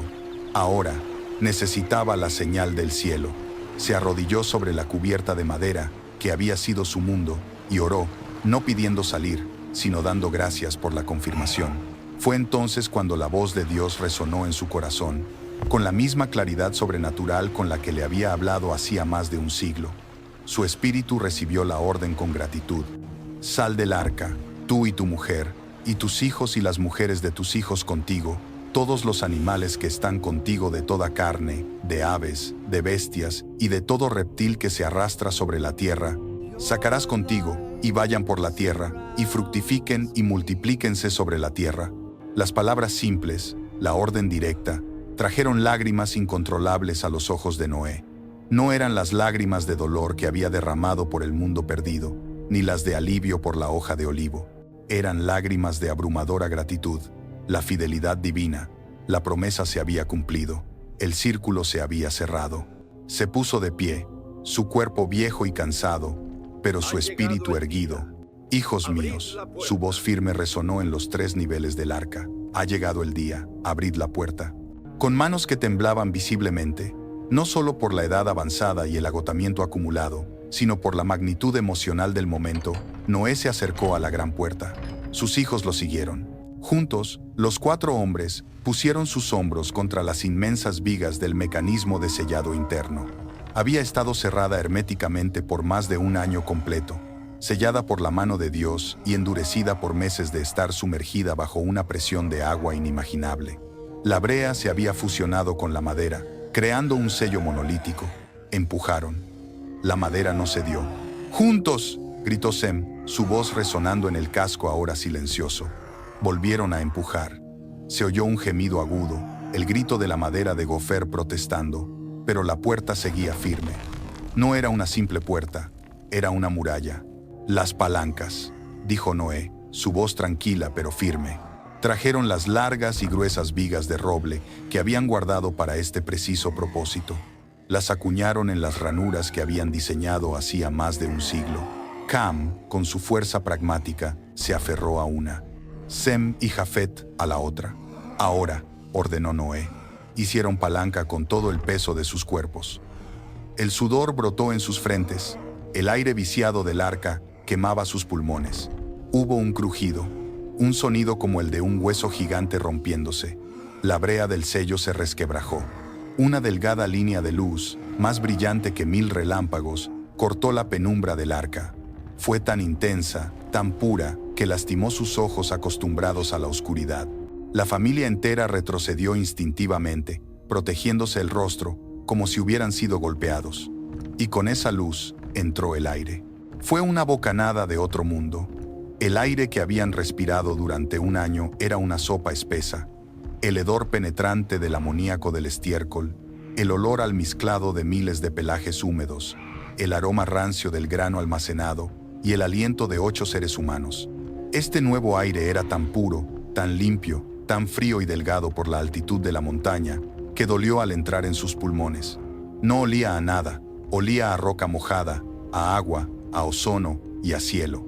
Era el olor de un mundo sin vida, pero también de un mundo sin corrupción. Era el olor de la creación en su primer día. ¡Más!, gritó Noé. Empujaron de nuevo las palancas. El sello se rompió por completo. La masiva puerta rampa, liberada de su prisión, cedió con un estruendo atronador. Cayó pesadamente, sus toneladas de madera golpeando la roca de la montaña con un boom, que fue el primer sonido hecho por el hombre en la nueva era. La luz inundó el interior del arca, cegándolos a todos. Se quedaron paralizados en el umbral, parpadeando, sus pupilas contrayéndose dolorosamente. El mundo exterior era un asalto sensorial. Durante un año, su mundo había sido madera oscura, movimiento constante y un estruendo ensordecedor o un silencio viciado. Ahora, Tenían ante ellos un silencio absoluto, una inmovilidad total y una luz cegadora. Noé fue el primero en moverse. Lentamente, con la solemnidad de un sacerdote entrando en el lugar santísimo, bajó la rampa. Sus sandalias tocaron la roca de la montaña. Era sólida, firme. No se movía. Después de un año de mareo perpetuo, la sensación de un suelo estable era la bendición más extraña y abrumadora. Sus rodillas se doblaron por la pura conmoción de la estabilidad. Respiró profundamente, llenando sus pulmones con el aire puro del nuevo mundo. Era como beber agua fría después de una vida de sed. Luego, alzó la vista. El cielo era de un azul tan profundo y violento que parecía irreal. El sol, un orbe de fuego blanco, colgaba en el cielo sin el filtro del miasma del mundo antiguo. Todo estaba lavado, limpio hasta el hueso, y el mundo bajo ese cielo estaba vacío. Roca, lodo, agua, tan lejos como alcanzaba la vista, un desierto de barro brillante y piedra desnuda. No había un árbol, no había una brizna de hierba, no había un edificio. El mundo entero había sido borrado, reducido a su lienzo fundamental. El silencio era total, absoluto, roto solo por el susurro solitario del viento sobre la roca desnuda y el goteo distante de las aguas que aún retrocedían en los valles lejanos. Era a la vez aterrador en su desolación completa y glorioso en su pureza prístina. Un mundo lavado de la corrupción, purificado radicalmente, vacío de humanidad, pero lleno de un potencial divino ilimitado. Uno por uno, la familia salió cautelosamente, como criaturas nacidas de nuevo. Naama salió, y las lágrimas corrieron por su rostro mientras sentía el sol en su piel por primera vez en un año. Jafet se rió, una risa corta y nerviosa, mientras giraba, abrumado por la inmensidad del espacio abierto. Cam se quedó quieto al final de la rampa, sus ojos barriendo el horizonte, su habitual cinismo reemplazado por un asombro mudo y aterrador. Estaban vivos, pero estaban solos. Noé cayó de rodillas, no para orar, aún no. Cayó por el peso de la supervivencia. Se inclinó y besó la roca fría y húmeda, la tierra firme. Luego comenzó el proceso ordenado de liberar a los animales. Fue el reverso exacto de la procesión milagrosa que habían presenciado. Noé dio la señal. El aire limpio y el espacio abierto se filtraron en el arca, y un murmullo inquieto recorrió los 3 niveles. La tregua divina estaba terminando. Los animales salieron de manera organizada, pero ahora no con la calma sobrenatural, sino con la urgencia reprimida de la vida. Los elefantes majestuosos bajaron la rampa con cuidado, sus pies grandes haciendo eco en la roca. Al llegar al suelo, el macho levantó la trompa y emitió un barrito triunfante que resonó en las montañas vacías. Las aves fueron las siguientes. Fue una explosión.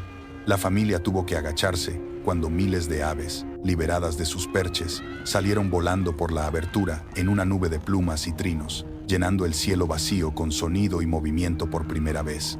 Se elevaron en espirales, reclamando el aire. Luego vinieron los demás, pareja por pareja. Los felinos diversos salieron con cautela instintiva, olfateando el aire nuevo, sus músculos tensos. El león macho se detuvo al final de la rampa, su melena ondeando al viento de la montaña. Abrió sus fauces y soltó un rugido que hizo temblar a la familia.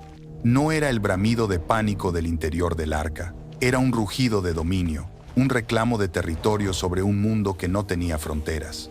Inmediatamente, los ciervos, las gacelas y las cebras que salían detrás de él se dispersaron, sus instintos de presa restaurados en un instante.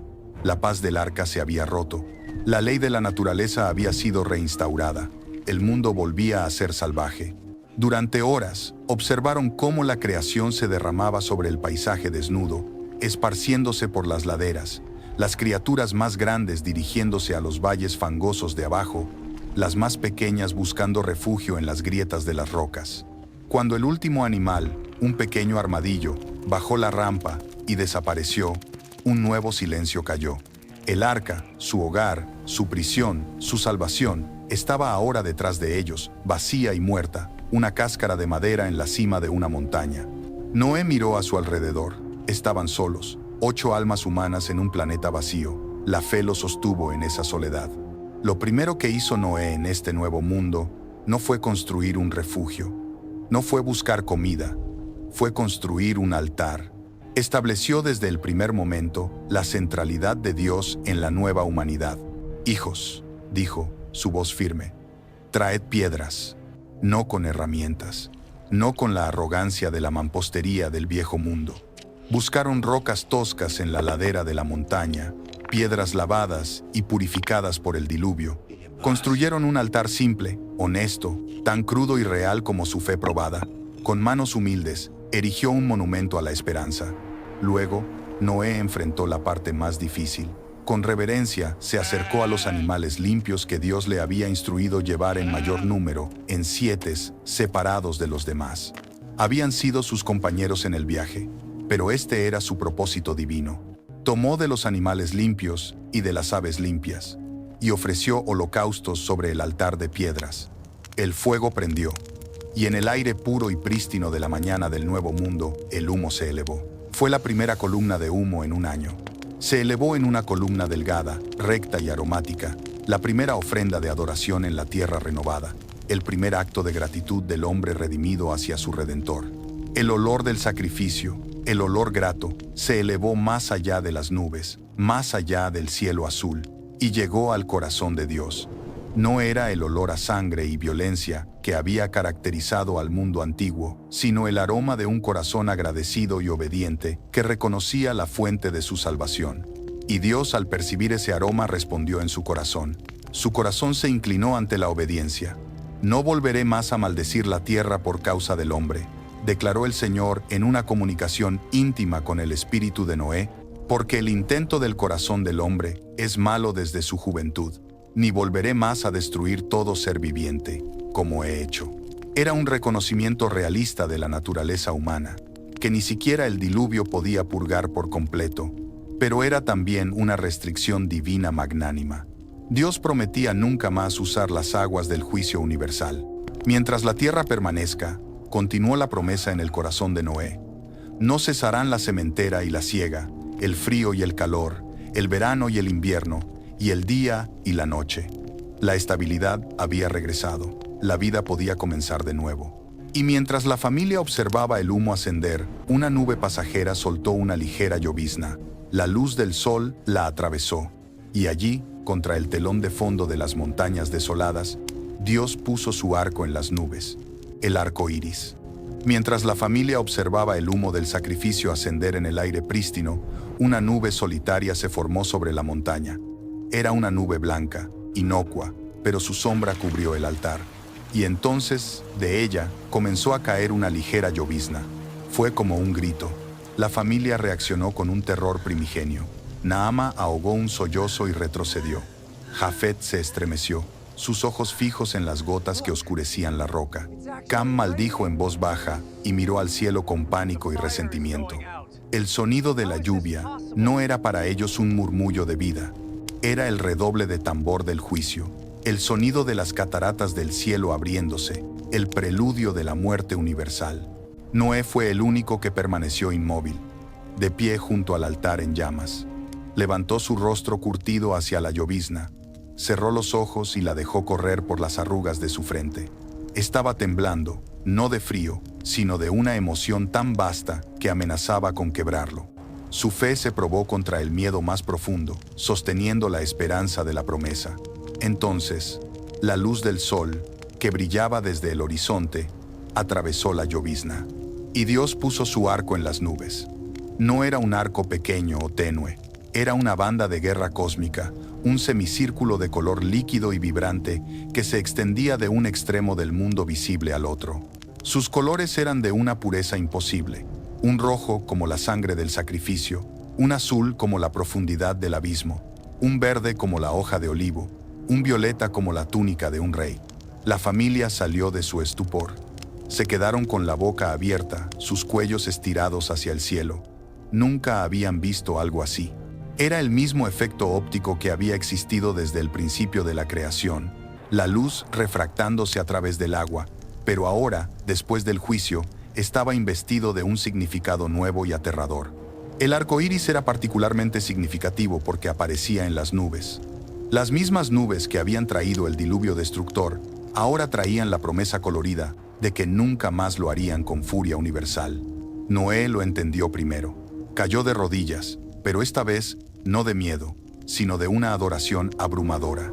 Era el arma de guerra divina, el arco del cazador cósmico, colgado simbólicamente en el cielo, y estaba desarmado, su cuerda apuntando hacia el cielo, lejos de la tierra. Era un símbolo de paz duradera. «Es el pacto», susurró Noé, su voz rota por la emoción. «Es la señal». Y Dios habló, no solo al corazón de Noé, sino a todos ellos, una voz que no era sonido sino certeza, una promesa que se imprimió en sus almas. «He aquí, yo establezco mi pacto con vosotros, y con vuestros descendientes después de vosotros, y con todo ser viviente que está con vosotros. No exterminaré ya más toda carne con aguas de diluvio, ni habrá más diluvio para destruir la tierra. Esta es la señal del pacto que yo establezco entre mí y vosotros, y todo ser viviente. Mi arco he puesto en las nubes, el cual será por señal de pacto entre mí y la tierra. Y sucederá que cuando haga venir nubes sobre la tierra, se dejará ver entonces mi arco en las nubes, y me acordaré del pacto mío». La familia de Noé comenzó la tarea monumental de repoblar la tierra desde este nuevo punto de partida. La fe y la esperanza eran sus únicos recursos. Era una soledad que ninguna otra generación humana conocería jamás. No había infraestructura, no había ciudades, no había otras tribus, solo 8 personas en un planeta entero, con el eco de un mundo ahogado bajo sus pies. No fue fácil. El mundo era un lugar desafiante, un vasto campo de lodo y roca, desprovisto de los recursos acumulados del mundo antiguo. Tuvieron que empezar desde cero, pero Dios los bendijo. La tierra, lavada y fertilizada, era increíblemente fértil. Las semillas que habían guardado en el arca brotaron con una vitalidad asombrosa. Fueron fructíferos y se multiplicaron, como había sido ordenado. Los hijos de Noé, Sem, Cam y Jafet, se convirtieron en los progenitores de todas las naciones que seguirían. Sem, el de corazón recto, Jafet, el constructor, y Cam, el que observaba. Cada uno llevaba en su herencia genética la memoria del diluvio y la promesa del arco iris.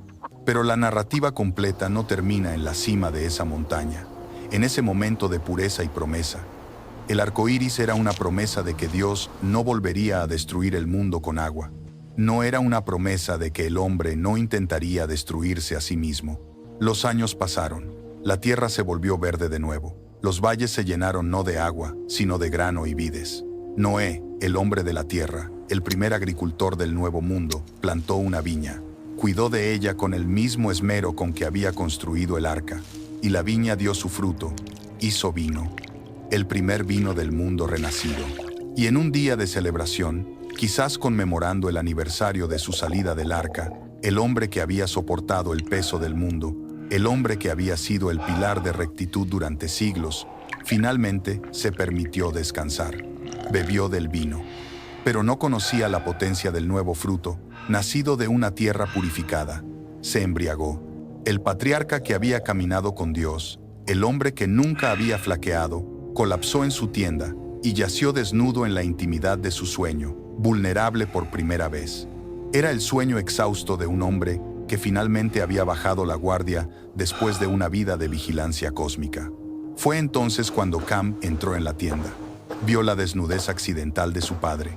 Vio al profeta, al Salvador, al pilar de la moral, reducido a un simple hombre borracho, roncando en su propia vulnerabilidad.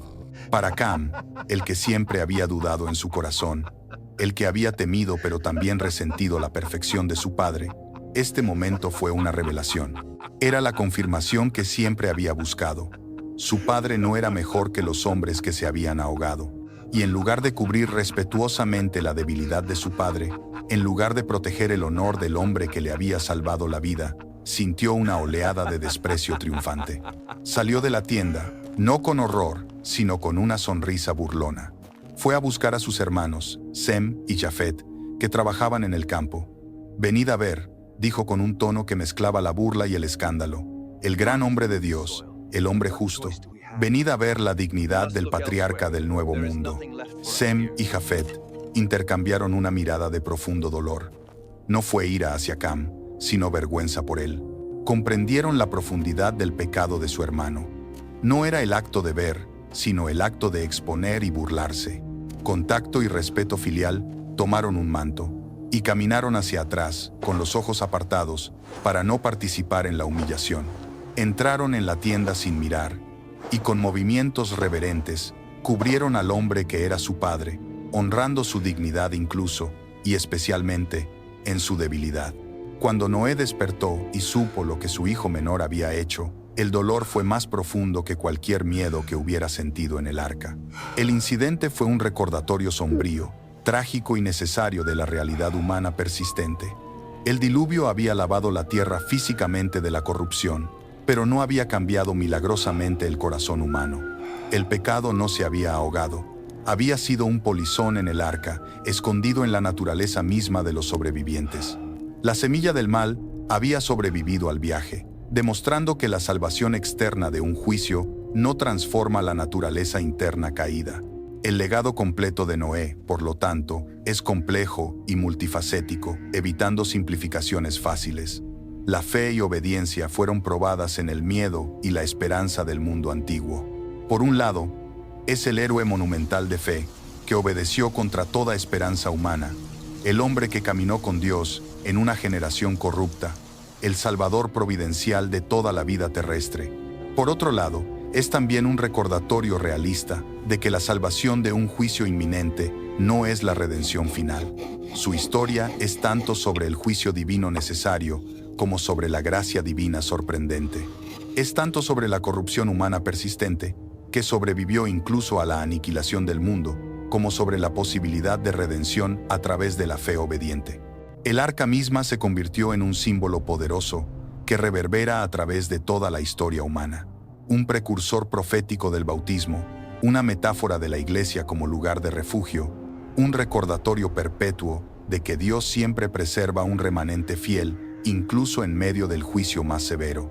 Y el arco iris permanece hasta hoy, apareciendo fielmente después de cada lluvia, tal como fue prometido, recordando a la humanidad, generación tras generación, que no importa cuán oscuras se vuelvan las nubes, la promesa de Dios permanece inquebrantable. Las aguas del juicio final universal nunca más vendrán sobre toda la tierra. En cada gota de lluvia hay ahora una promesa implícita de misericordia. En cada tormenta hay un recordatorio de que la ira divina tiene límites autoimpuestos. Y en cada arco iris, en esa cicatriz de belleza en el cielo, hay un eco visible del pacto que Dios hizo solemnemente con un hombre justo y con toda la creación. Un recuerdo colorido de que la última palabra, la palabra que abarca el cielo, siempre será la gracia, no el juicio. Noé miró el cielo y entendió que sobrevivir también era un llamado. El arco iris no solo fue promesa, sino memoria viva del amor que vence al juicio. El arca, una vez desmantelada o abandonada en las altas cimas de Ararat, se transformó inmediatamente en un mito, pero también en un profundo símbolo arquetípico que moldearía la conciencia humana. No era solo la prueba de un castigo, sino la evidencia física de que la gracia y la seguridad existen, aunque sea en una caja de madera sellada por la obediencia. Su memoria se filtró en las leyendas de los descendientes de Noé, dando origen a relatos de inundaciones globales en casi todas las culturas antiguas, desde Sumeria hasta las tribus americanas, todas ellas un eco distorsionado del evento original. El arca se convirtió en una poderosa metáfora de la Iglesia misma, vista como el único vehículo de salvación a través de las aguas del juicio. La brea, que selló la nave contra la muerte exterior, pasó a simbolizar la expiación, la cubierta invisible y pegajosa que aísla al creyente de las consecuencias del mundo. Para los hijos de Noé y sus generaciones posteriores, el recuerdo del diluvio no era una historia de terror, era una narrativa fundacional. Les recordaba que, aunque las leyes de la física y la geología habían sido reescritas, la promesa de Dios seguía siendo la única constante. Les enseñaba que el propósito humano no residía en la acumulación de ciudades de piedra o en la búsqueda de la gloria personal, el pecado del mundo anterior, sino en el cultivo paciente de la tierra y en la adoración humilde. El diluvio, paradójicamente, no solo destruyó, sino que también bautizó el planeta, preparándolo para un nuevo pacto. Las aguas no fueron solo un arma de destrucción, fueron el agente de una purificación cósmica. Cada valle, cada formación rocosa, cada cuenca oceánica Llevaba la cicatriz de aquel evento, un recordatorio silencioso para la posteridad de que las decisiones humanas tienen resonancia geológica y cósmica, pero que la paciencia divina siempre ofrece un camino de regreso. El símbolo final, por supuesto, sigue siendo el arco en las nubes. Es un recordatorio visual de que la guerra ha terminado. El arco iris es el arco de guerra de Dios depuesto, colgado como un adorno de paz, visible por igual para justos e injustos. Un testimonio de que la misericordia de Dios no depende de la conducta del hombre, sino de su propio juramento inquebrantable. Y así, bajo ese arco de 7 colores, la humanidad comenzó su larga, difícil y esperanzadora marcha hacia el futuro.